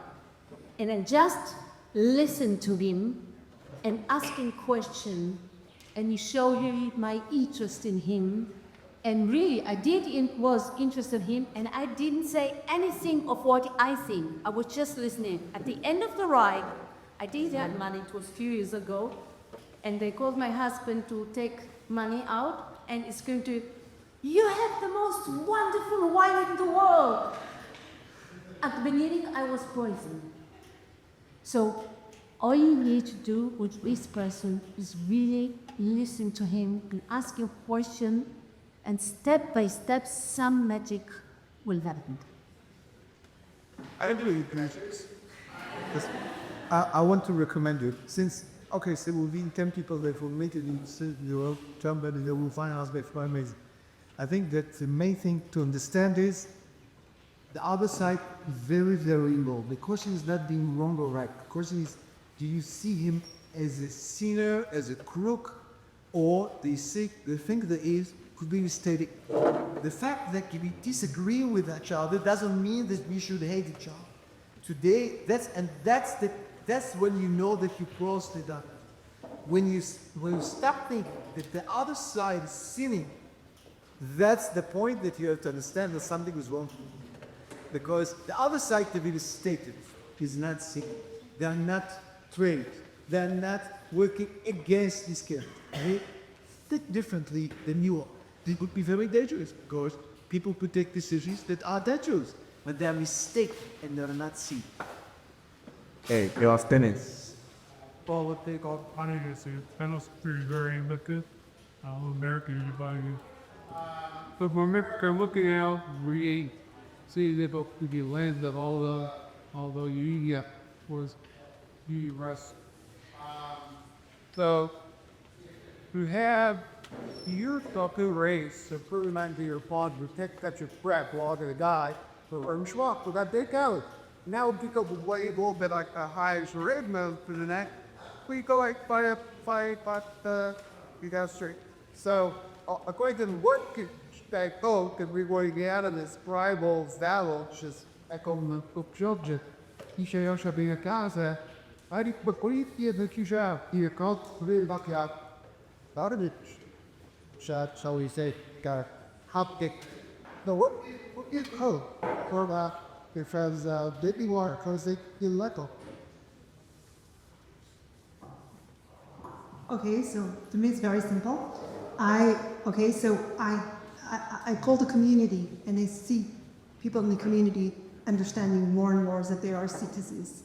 They have that responsibility as citizens. They have to find ways to be part of Israel. And they have to find ways to contribute. So I see it in numbers. I see it since before. I have I've been involved in the community the past 4 years. I see it increasing. So I see more and more parents send their children to better education for them to, get into the workplace. I see more and more people look to ways to still in the army and civics and somehow contributing. And those realities really give me hope. So, quote Rabbi Sacks, he says there's a difference between optimism and hope. Optimism is that things are going to be okay. The belief that, the world is going towards good and it's going to be fine. Hope, he says that Judaism doesn't believe in optimism, Judaism believes in hope. And hope is tikva, ha-tikva. And tikva is that not things are going to be okay, but we're going to make them okay. And it's very difficult to think that when we're really deep in such division and disillusionment. But I go back to Sefer Ruth, which happened at the time of Sefer Shoftim. And, there's not by chance that the rabbis parallel those two narratives, because Shoftim was at the kind of, governmental level, political level, you might call it even today, the tribes of all, and it was the worst, time in history. I always say, if you think things are bad, read Sefer Shoftim, you'll come out feeling good about today.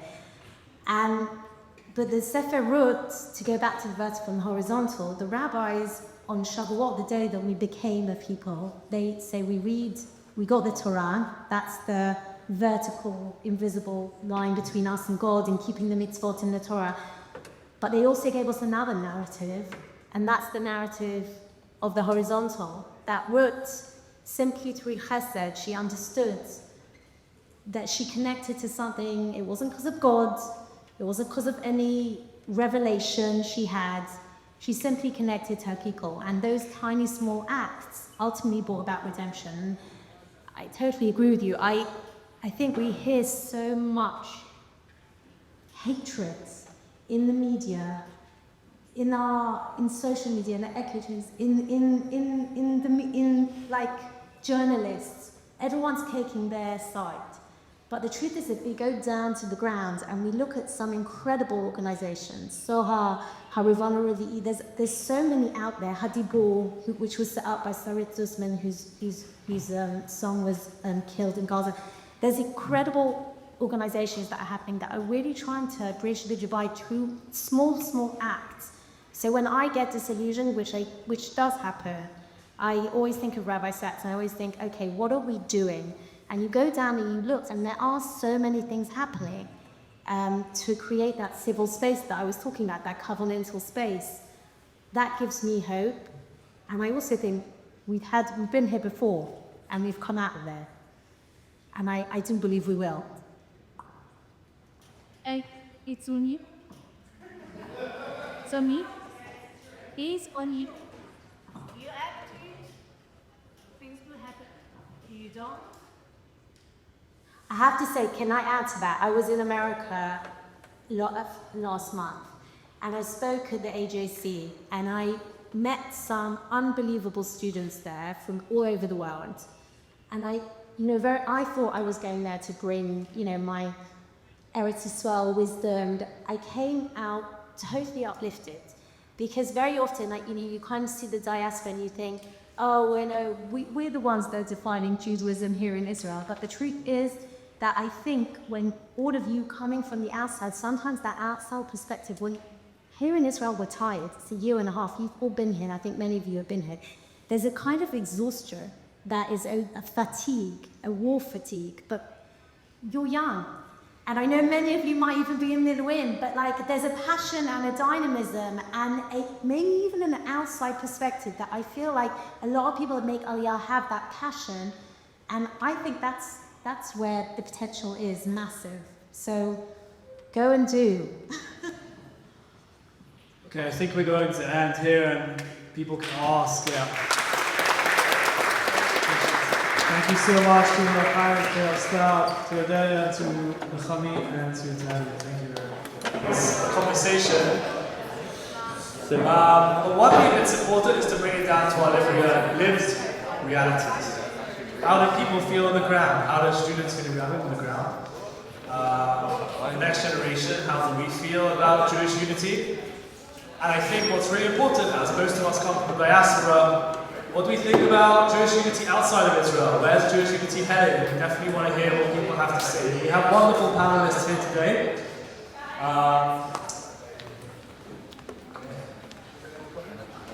Yes, everyone's going to introduce themselves, tell us what community they come from, a little bit about themselves, and we'll get started. Okay, so.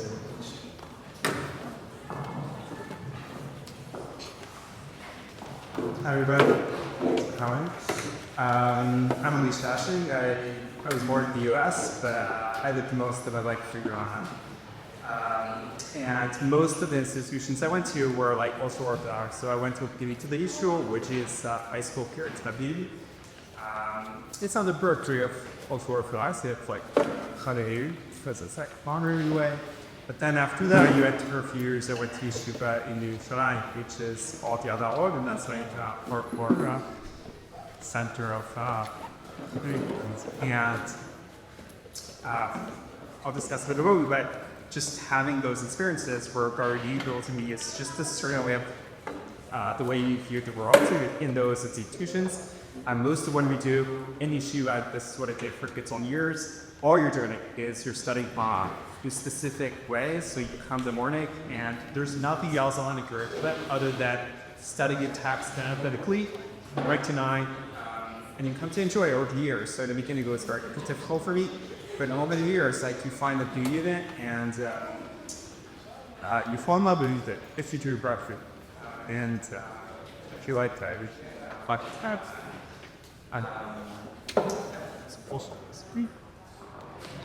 You should wait a well, yeah, so now I'm in the current Congress and I finished the Shiva beyond studying economics and psychology here in Poker.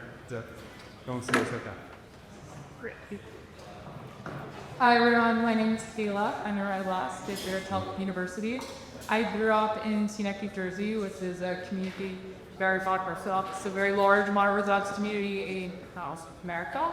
And I went to first through high school, and then I took a gap year here at a religious gap year program led through the Akiva called TBA. And then after TBA, I came to Tel Aviv University. I guess those experiences in my modern Orthodox community, my whole childhood growing up was always in a modern Orthodox institution, which meant that we were learning a full half-day curriculum of Jewish studies, so Gemara, Halacha, Tanakh, and then the other half of the day just spent learning secular studies, so getting very high level of secular Jewish law is also very important in that community. And I see pretty much in those types of institutions in very similar ways of thought throughout until throughout my ad year too was also a very similar style program.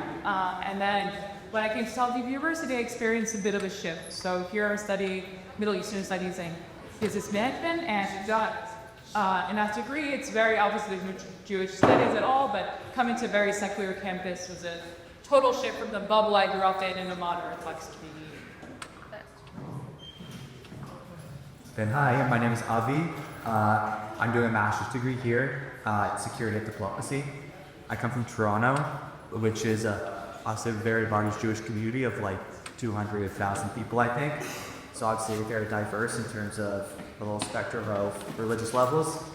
The school that I went to growing up, from kindergarten through grade 8, is the school affiliated with the Labor Zionist movement in Toronto, which is also my parents chose for a reason, sort of emphasized prayer less and learning about Israel more, contemporary Israeli society, Hebrew, Jewish history.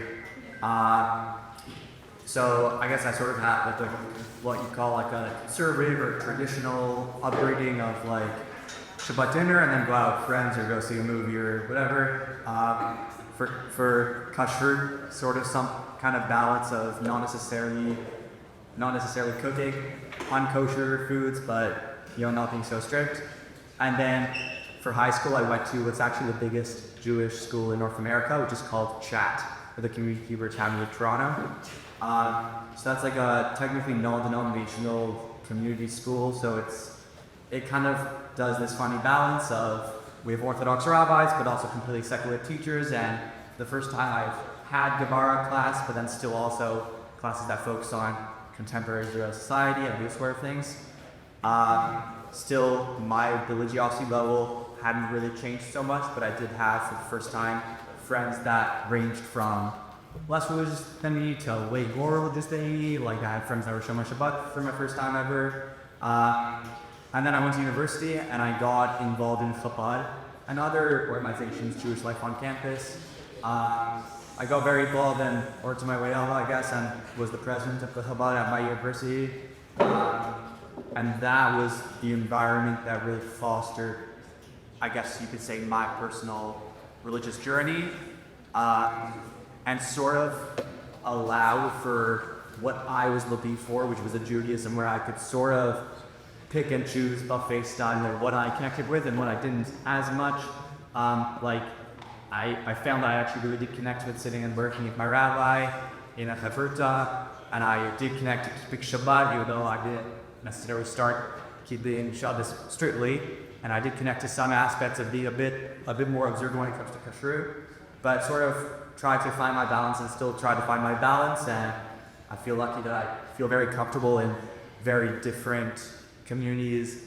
I could be in a circle of friends who are most religious, in a circle of friends who are least religious, and I find all of it is good, and that's sort of been my experience of Judaism is something that you can find what you connect to, other things that you might not, but at the end of the day, of course, from a railway path.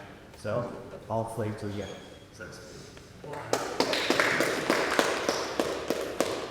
Hey everybody, I'm Isaac. I'm from a small Jewish community that's probably off y'all's map. It's Savannah, Georgia, in the United States. He's from Augusta, so he gets it. And Savannah is actually one of the oldest Jewish communities in the United States, and I guess in North America. It has the third oldest synagogue in the United States. So the Jewish community is very old, but it's very small. Probably a few thousand Jews, and then just a few thousand. We're talking way less who actually go to shul or synagogue and do Jewish things. So that's the environment I grew up in, and I went to the Jewish kids school there, where the average grade was about probably 10 kids. And I went there through 8th grade. But what's interesting about it is that the Jewish community is really old, so the families there have been there for centuries, and they all grow up together. Their parents know their parents, grandparents know their grandparents, great-grandparents know their great-grandparents, and over the centuries, some get more religious, some got less religious, some completely just kind of disconnected. But at this Jewish day school, you have people who are super religious, and their family has been there for centuries, and then super non-religious, and their family has been there for centuries. It is an interesting dynamic because your school is so small and everybody has to be friends and everybody has to talk to each other, and you have to figure out what difference is. And I found myself in an interesting position with my family. My parents are actually in New York, and they grew up in the yeshiva system in New York, but are more kind of secular, modern Orthodox. And I found myself very much straddling the line in this community and being the person who would connect to my less religious friends to my more religious friend, get it to go to events and kind of find the community and span together. This kind of narrative of binding, Jewish religious people and Jewish secular people together followed me to university, where I went to the University of Georgia, where I found myself to be one of the most religious people, even though here I'm probably one of the least religious people. And there was another situation where I had to try to get people who wouldn't normally be interested in Judaism interested in Judaism. And throughout middle life, I really enjoyed that, trying to connect people to Judaism who were, religiously connected to it, and try to find a different way to connect them to it. And Isaac, you spent some time at the joint in Poland as well, so tell us about that. So after college, I realized that I really enjoyed this. I really enjoyed working in the Jewish community, promoting Jewish unity of sorts, and I was looking for a job that would let me take that further, and I found one with the Joint Distribution Committee, which is this global Jewish humanitarian organization, and they sent me to Poland, where I worked at the Jewish Community Center in Krakow, Poland, for a year, basically connecting Polish Jews to Judaism, trying to get their foot in the door. It was an amazing experience, which I'll talk more about. We'll talk more about that. So thank you so much to all our panelists. Very respectful, those two words over there. Thank you. I'll just summarize for you, and I'll give you guys labels, even though you probably don't want to be labeled. Alicia grew up somewhat Haredi. He's probably not exactly there right now, but he's studying in the university and has that experience. Kayla grew up in a classic, modern Orthodox, Teaneck. It's like pretty classic, modern Orthodox community. I'm labeling you guys, something I wasn't able to do with the other panel.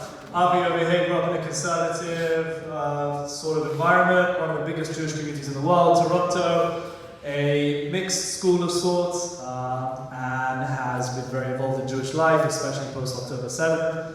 Geschmack Herring, you guys should check it out on Instagram. Avi's involved with Geschmack Herring, he's supporting the keeper, the yarmulke today. And we have Isaac as well, who grew up in a small town, out of town, Georgia, in the United States. Again, more traditional upbringing, not necessarily classic modern Orthodox, but more traditional, and has also been working in the Jewish world in Poland, and now has come to Israel. They're all studying here at Tel Aviv University, something that we highly recommend. Okay, I wasn't able to pin down the previous panel partly because I respect that. I respect you as well, but I was scared, maybe. I don't have the confidence, and I deal with you. And second of all is we didn't have the time. But I want to pin you guys down on some more controversial topics. Alicia, you're here wearing a Haredi hat for us, even though you probably don't. What do you think about the draft? That's what everyone's thinking about. Haredim, going to the army. You went to Yad Aaron, it's a yeshiva of 100 boys a year. I'm assuming most of them don't draft. They learn Torah rigorously. They're passionate about their Judaism. Maybe in many ways more than us. But they're not joining us in the army. What do you think about that? Where do you think the direction is taking us? And I'm sorry to give you a hard one to start.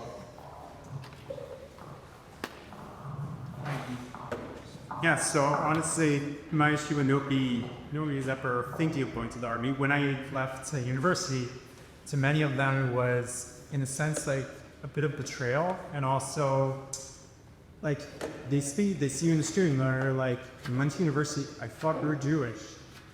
That's the affiliation. And I understand where they're coming from. It's a very different background. The army is, I don't know what's worse, like secular college or the army. They're both terrible in the way they see it. And first of all, they really do believe that Torah is what really protects Am Yisrael. Nobody is preaching this. They grew up with it. And I have friends that literally, they would come home every single night, and the father would come way later because he was learning to like whatever the small hours in the night. He would come home, who would be eating whatever his wife made, and she would be learning at the table. So this just experience of like everything is for the Torah and nothing else matters. Many of my friends, if you're married now and recorded, and nothing else in the world. They feel that what they're doing day to day in our Nebai is the most important thing that they could be doing in their life. There is nothing else that's important to the world or for Am Yisrael other than learning. And therefore, the army isn't even a question of like, should we go there or not? It's also counterproductive to many of my friends. Some of them also believe that just going to the army is what causes the wars, and like, if we didn't have that, we would be better off. I know it sounds bizarre, but if you have certain sets of beliefs that you really believe in that, man, you're not faking it, you really would just stay a day out and pay the price. So that's how you see the world. Now, what's going to be in the future of Israel? Obviously, we need them to be part of the ARC. And I don't think that my friends are ever going to be, or their children are ever be an RDN. I have no question about that. Doesn't matter what demographics they're looking at, like what statistics or whatever.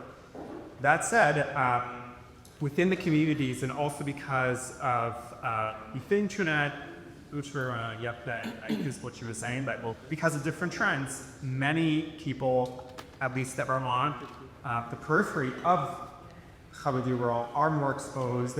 They feel more part of Am Yisrael means, not only in terms of like working and being a part of the culture, but in terms of like seeing Am Yisrael as a Yudeh, as I said, not only their small community at Shtibak and part of the job that you learn, but also they're also becoming more comfortable in a way. And for those people, I think it's critical that they will become part of Zero society. Also, forget about the army. The army is one issue. I don't think that's the main one. Maybe it is. I think just it's heated for various reasons. That the actual problem is the workforce. And if we look at you plot the lines, like you see where we're going to be for years, and a male workforce is a big issue. And I don't know if it's going to be resolved any quicker, but I can also. Okay, thank you, Yisha. Avi, I want to pin you down now as well. And I want to think about the community that you came from. At least the perception that many of us had before 7th was this community, they're assimilating, they're leaving Judaism, they're not necessarily going to be a major part of the Jewish story. How would you respond to that? How you think it's changed post-optimism, if at all? And where you see your friends going, your community going. I guess obviously we've seen, two general directions that October 7th jolted people into inevitably taking, which is connecting even more to Israel, to Am Yisrael, to the awareness that I'm a Jew and there's nothing you can do about that. And the other direction that October 7th probably pushed people that were already, like you said, anyway, maybe going in that direction and assimilating, but October 7th and the subsequent anti-Semitism and diaspora probably pushed, which was to go even further away, to stray even further from the collective and further assimilate. But at the same time, listen, on like October 10th, I think, or October 9th, organized in a matter of several hours, I attended in Toronto a ceremony that had tens of thousands of people from our community. And likewise, then the following May, we had our annual Walk with Israel, it's called in Toronto, and I think there were like 60, 70,000. And then I went to the big march in Washington, D.C. I don't know if any of you were there, of like 400 or 500,000 Jews. So I do think that as much as we see, of course, the intermarriage trends and assimilation trends and all of that stuff, I think it's important to highlight how much, and maybe October 7th was a catalyst to this, but it was there already, certainly, how powerful that feeling of unity and being a part of Am Yisrael is in, at least I prefer to have grown up in a community where that feeling is very strong, like in Toronto, New York, of course, etc. But yeah, I think obviously what you have to speak to, of course, there are a lot of Jews, more and more, that in the face of a massive wave of anti-Semitism, as has always been throughout history, we lose people to the out to the sidelines, right? Like you could look back to any massive trend in anti-Semitism throughout the millennia, and of course that happens. But I try not to be overly disastrous about that, because I think we still have so much strengthening that happens, especially during tough times.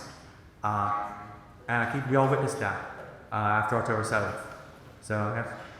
Okay, thank you, Avi. I think something that's beautiful about Tel Aviv University is we see people from different backgrounds really interacting, and it's not just one community, well, not just one homogeneous community. And I want to turn to Kayla and say, listen, you come from Teaneck, you come from a community which is very insular in many ways, even though we think we're so worldly.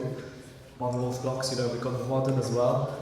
But pretty homogenous community. Coming to Israel, how has that changed your perspective? How does that make you think about Jewish community? And where do you think the classic modern Orthodox community, both in America and the wider diaspora, is headed? So I've got the questions there. So I can say my first few weeks on campus here, people would ask me where I was from, and I'd say Teaneck. And they'd look at me like I was crazy, because Teaneck means nothing to them. And to me, that was like, yeah, Teaneck and the modern Orthodox community is known as like, people we joke around and call it Ir Kodesh, because it is such a hub of modern Orthodox life in America. And all of a sudden, it meant nothing here, and I could no longer play the Jewish geography that I had done for every time I went to camp, or I went in a different program, or was interacting with anyone that I had before. So that was a dramatic shift for me, and I know that sounds a very trivial moment of all of a sudden I have to say I was from New Jersey instead of saying I was from Teaneck. But that shift, I think, really, it kind of identifies what happens when you come to Israel, what happens in general when you expose as a Jew to other Jews of different backgrounds.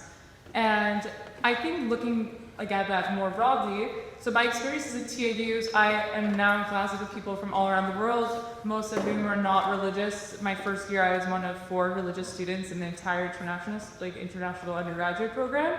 And that was a major shift for me to, one, redefine my language, to change my words and the way I was speaking. No longer can I use terminology that I had grown up with, but also to expose myself to different people and people of different values. And even though we all are Jewish at the end of the day, to be able to say, oh wow, my practice of Judaism is something very different than yours, and to learn from each other. And I think it was a bit difficult at first for me to make that transition, if I'm going to be completely honest.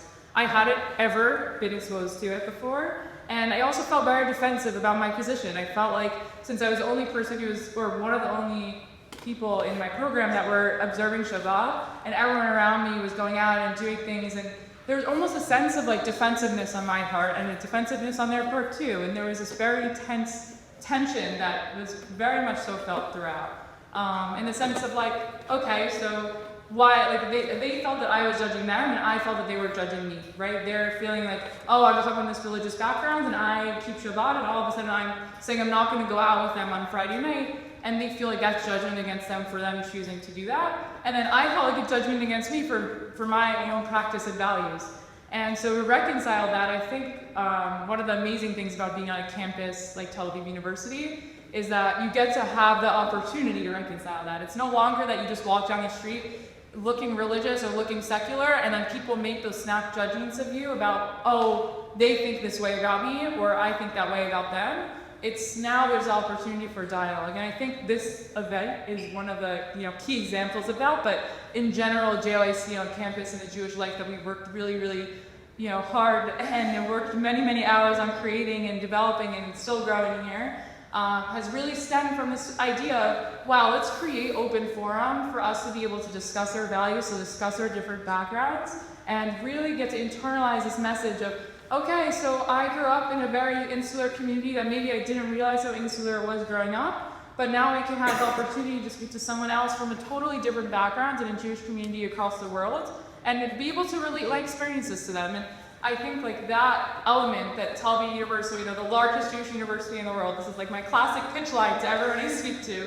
Now we can actually have opportunity to create these these dialogues between people and build those bridges, I think has been really incredibly special for me and other students here. Okay, go TAU. Yeah. No, okay. Isaac, I want to pick your brain on something. You've been in this small town of Arena, you've been to Poland, you've come to Israel, and how has coming to Israel shifted your view of Jewish community? We've seen those different Jewish communities. How does that make you feel about your community back home? Is there a future for Jews in Europe? That's a question I have here as well. And yeah.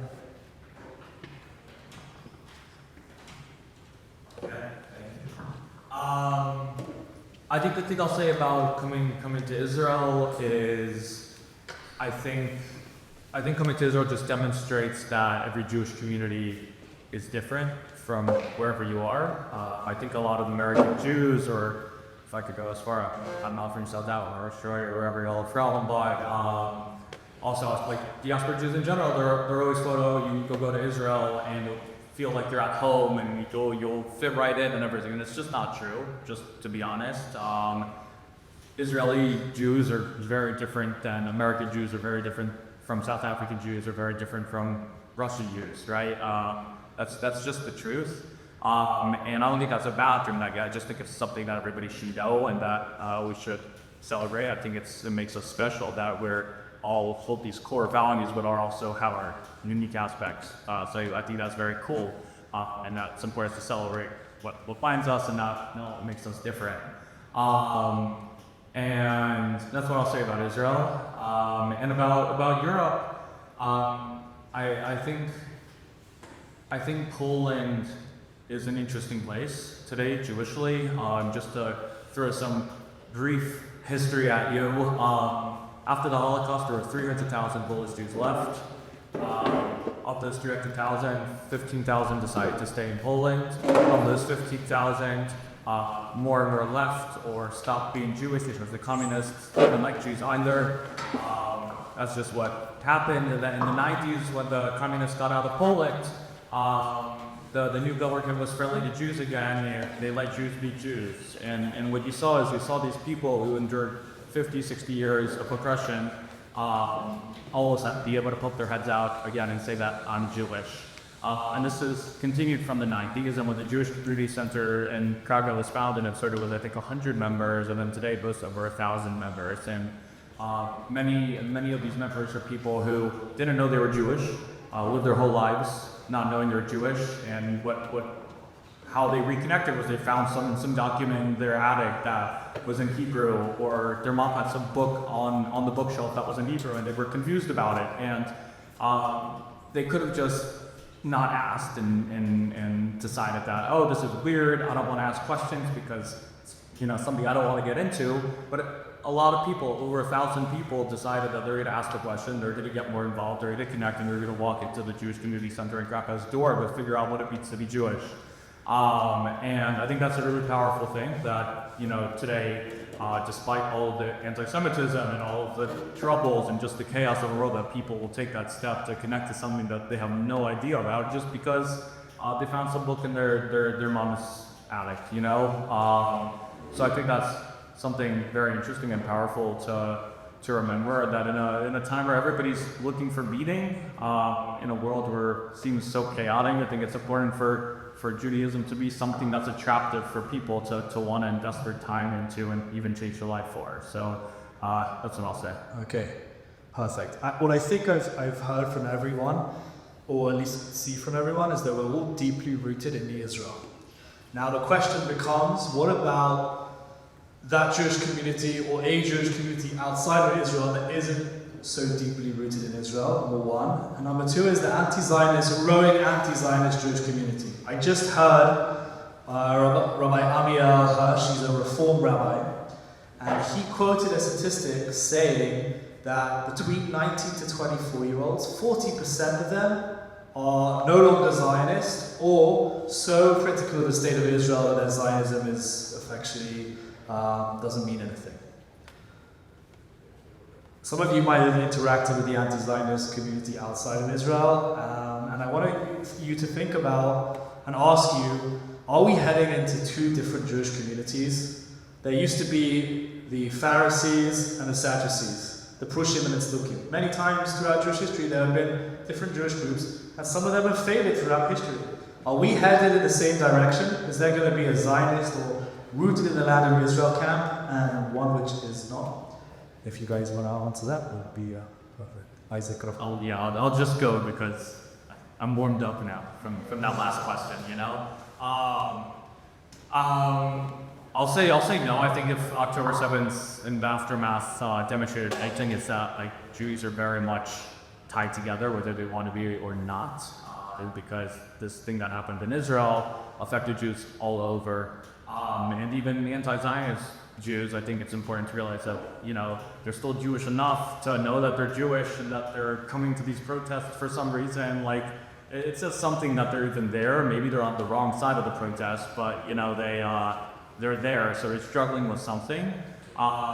So just my answer would just be, I think Judaism to stay united needs to be appealing for everybody, and needs to have a narrative that gets everybody in. And I think for anti-Zionist Jews, there's something about the current narrative that's not clicking with them. And I'm not saying that they're right, but I think in terms of education, I think we could do a better job maybe about being honest about where Israel is wrong sometimes. I know that's crazy to say, but Israel can be wrong and does things that are wrong.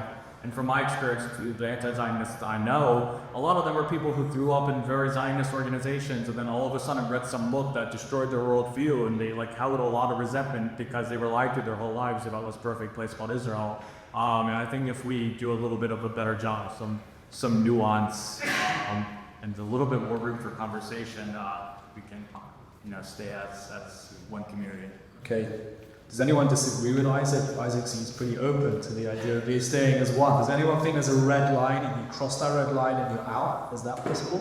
I think what's important I don't necessarily disagree with Isaac, but I do think it's also important to remember that a lot of at least the most vocal anti-Zionist Jews that we're seeing on college campuses in Canada, States, etc., are really just playing dress up. I'm sure you've all seen, they're at their university's encampment and they have a Seder plate where the Hebrew is written backwards because they also just stenciled it on and didn't even know, or wearing a tallis, tied around their neck like a cape.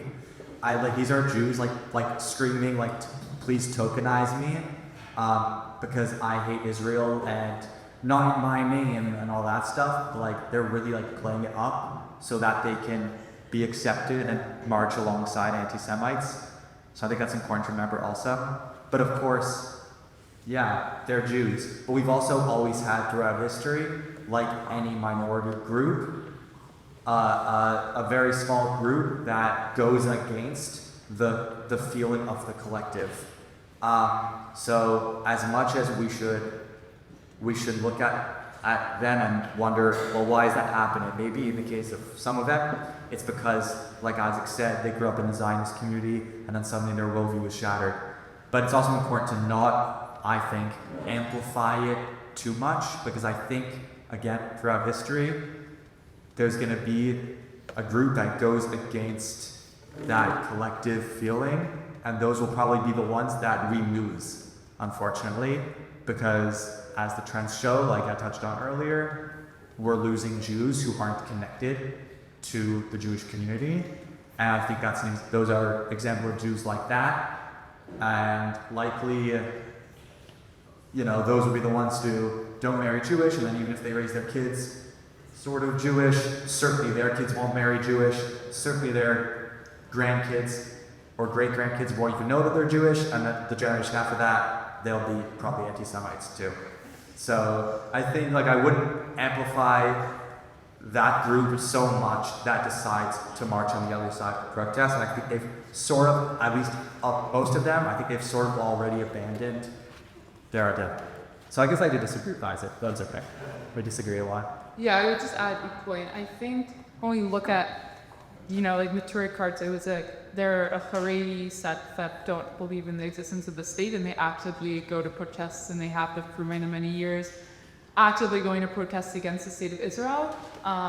I think like they are a separate group. I do think that most of the mainstream Orthodox and other sects of Judaism don't associate with them at all, and really have a very deep, very deep and intense resentment towards their community for the actions that they've taken against, you know, the common collective of Jewish norms and values of supporting the state of Israel, and the way that they've interacted with different anti-Semitic groups to support their causes. So I don't know if it necessarily will be a very, you know, a 50-50 split in terms of the way our community is headed in, you know, Zionist, anti-Zionist, but I do think that it is important to note that there is, and there has been for many years, a different, you know, subgroup of the Jewish world that has been actively anti-Zionist, and the rest of the Jewish world tends to not associate with them. So, you know.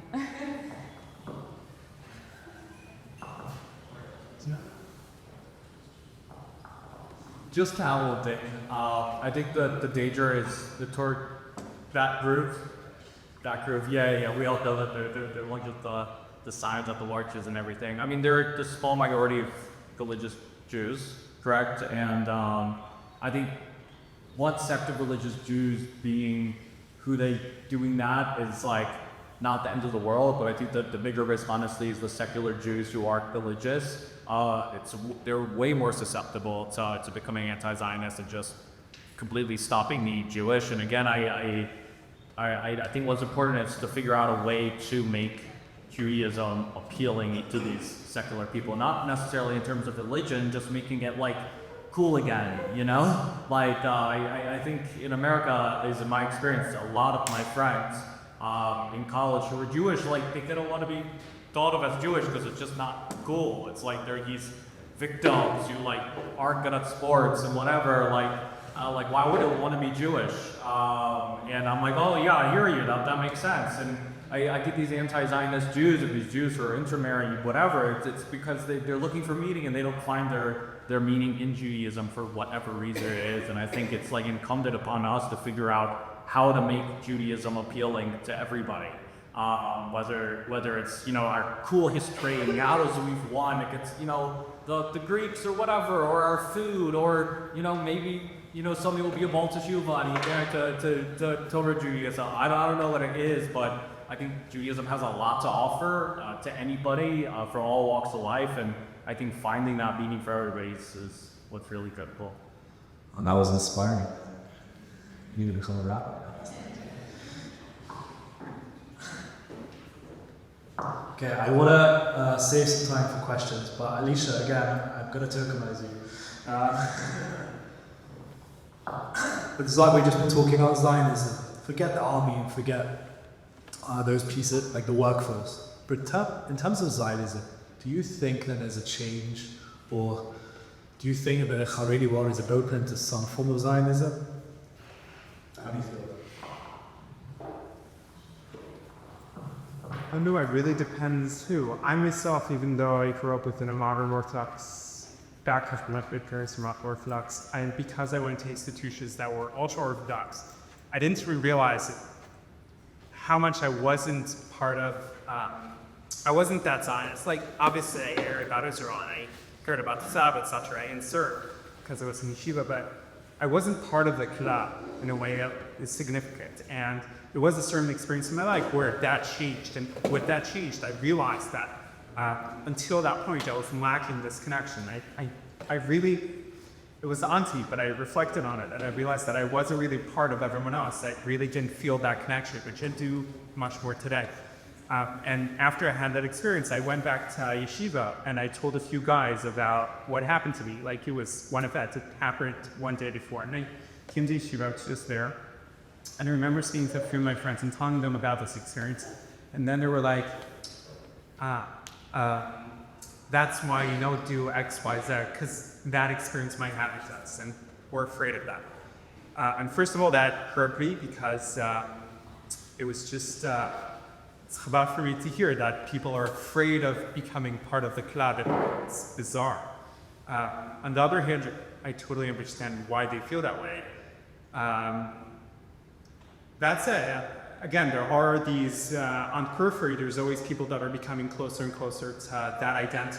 The question is like, are you more in galut in a way, or are you less in galut? And definitely for people that are reminding yeshiva, nothing's happening in their world, but there's a lot of beauty in that world. And if you don't appreciate the beauty in that, if you didn't spend the Shabbos in Baida, you should definitely, until you don't see the beauty in it, you're missing something, because there is a lot of beauty there. And they're hanging on to it for reasons that make a lot of sense. They're not, nobody's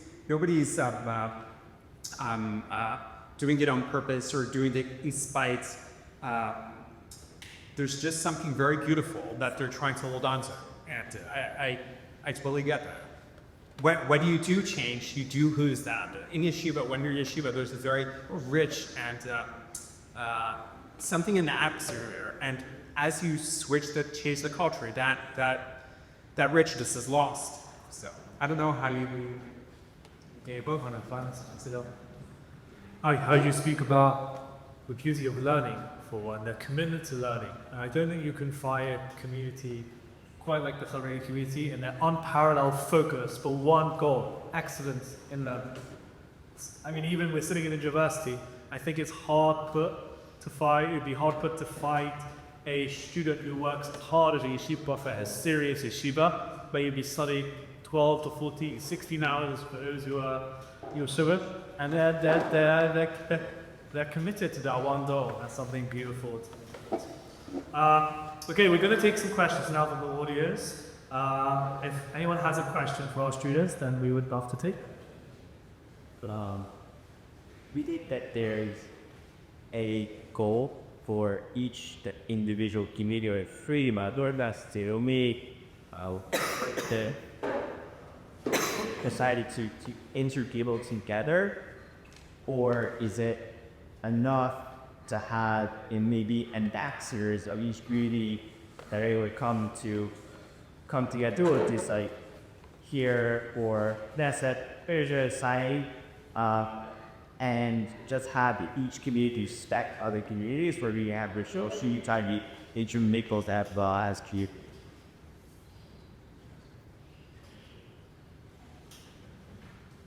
Okay. I don't know if I have a direct answer, because I think every community has different goals and values in terms of what that would look like. It's a very important value in Orthodox world to be somewhat separate from external elements of secular society, and that balance might not happen if you're very much so consistently interacting in fully R scale intermingles. And I don't know if that would ever realistically happen. I don't know if it's of value or not, but I do think it is important to have these types of dialogues and really get to understand each other's perspectives and ways of life that take different values from different places. Meaning, before I had ever, before I came to this university, and I had never really interacted, or I thought maybe I had interacted with people that were secular before, but I actually interacted with people that were secular before. I didn't understand so much about the world and so much about Israel also. The fact is Moab Orthodoxy doesn't really exist in Israel. It's like the Dati-Leumi community, or whatever I practice isn't necessarily only aligning with the Dati-Leumi community. Meaning the upbringing that I grew up in Sinek, going to a full educational school where boys and girls are learning in Orthodox setting side by side. Gemara doesn't exist. That value isn't a concept here. So figuring out ways to translate that is very difficult. I don't know exactly, and maybe there is value right that here, or maybe there isn't. It's a different conversation, but I think creating spaces where that become more of a conversation, and there's more nuance to every life choices perspective is really important. I can say just anecdotally, I've had conversations with my Israeli coworkers and trying to explain to them my upbringing in TM, which again I thought was a much more common experience, even in Jewish world. Was a totally simple world. One coworker was 2 years before, and I'm wait, I'm not reformed. I grew up religious. I kept Shabbat, I kept kosher, I kept this. The major difference for me was that my parents really valued me getting a very specific type of education where I was learning alongside guys and having the experience of a certain level of learning, and that was why I ended up where I was, and that was the value of my community. And I think there is from my experiences here, there is so much value discussion and into bringing people together. I think as much as they're open to it, really, seeing how we can do it, and maybe ambassadors would be a stronger point in doing that, because there are already people that are open to the conversation. Maybe not full communities are going to be open to it yet. Okay, thank you, Karen. Another question? Yeah. Do you think, as Israeli citizens, as Israeli citizens, how you can be openly critical about the IAF for refuse service and still be considered that patriarch science? That's a good question. Yeah, I think being here has been a challenge. I tell them I'm speaking. Well, I grew up Orthodox. It was a community that was open to our people. It wasn't, as closed in really as ours, but it was for anyone. From coming to Tel Aviv, it's kind of, you're giving me the ability to even widen my own spectrum, which has been really a learning curve for me. But even at Tel Aviv University, I even encountered some Jews who were so critical of the state of Israel that they might because of an anti-Zionist, and some of them who would even define themselves as anti-Zionist. In fact, I probably have a student who was very close to me, and still is close to me, who was at Columbia and true part of the protest there. And I'm at the same time, I'm serving in Miluim, and I maintain conversation with them. And many people, including people very close to me who I respect a lot, say, Eitan, time to draw a line and cut yourself off now. That's it. They have gone too far. And they might be right. Those people might be right, but I can't do it. I can't do it. Because I think being responsible for them, as a rabbi here on campus, has given me almost like a parental look. Say, I care for them. Doesn't matter what they think. If my son turned around to me and told me I actually not to be anti-Zionist, which strong as Zionist they could be, but they turn around to me to anti-Zionist, we still love them. And so the same thing for a Jew. And I think that as Jewish people, we need to do that familial relationship. And my brother and my sister, you're going to be across the way from me in Columbia and advocating against me. I'm going to be fighting Gaza until the end, and I'm still going to be around. I'm still going to be part of your family. I think that's the only way. We are in an existential crisis. If people don't come together to fight for the Jewish people in whatever way they see fit, we won't exist as a people. We're in an existential crisis. We can't see it right now because we're zoomed in. Zoom out the Jewish history. This is a monumental moment. Anyway, I'm half Hebrew in there. Probably also going to be right. But either way, I think that the idea is that I think that I can't look at it in any other way, even if people push me and say, Eitan, these people have gone too far. And I don't know, it's up to you guys to decide what you think. That's what I think. Yes. And if we clear 2 questions, we're coming towards 2 o'clock, so I'm going to fact up on this so much.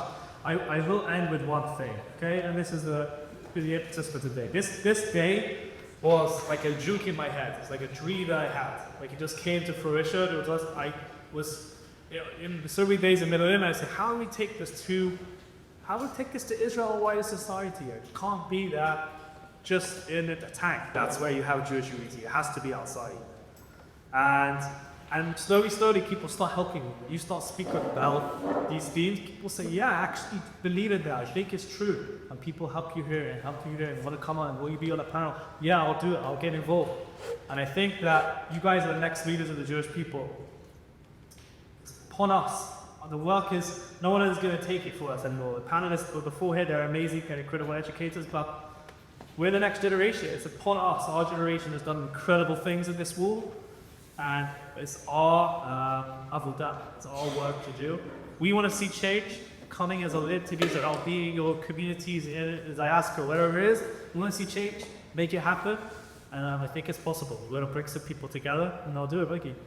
So thank you guys so much for coming along today. It's been an absolute dream point, and thank you so much for all the participants. They came the whole time. Just want to thank the Lowy International School again, especially David, who's given us so much and supporting us so much in this.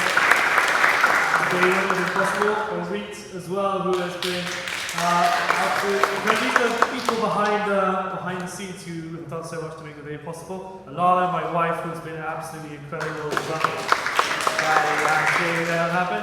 And Omer Professor Omer Michaelis of the Symbolista Center. I don't know if he's still here, but if he is, he came out today on a Friday.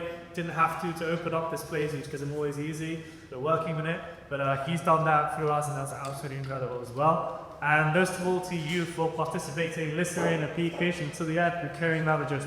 So thank you so much. Just before you guys go, I just want to remind you, Kayla just said it, we're the biggest Jewish open Jewish university. We're also the biggest university in Israel and the most comprehensive as well. We have 9 faculties here, 125 schools and departments, 400 labs. It's the big institution. You'll see just here next to the mall upside, we have our brochures, discreetly placed. Please take one on your way out. You'll also see my QR code there. Please scan that. If you want to, you can chat with me, send me an email, come have a bit of a phone conversation with any of you or a Zoom call. If you are thinking about coming to study here, we have amazing programs here, all in English, international programs, for GAP programs, BAs, study abroad programs, MA, all the way up to PhD and postdoc. So please do pick up a go shot. We would love to that you here as students. Thank you.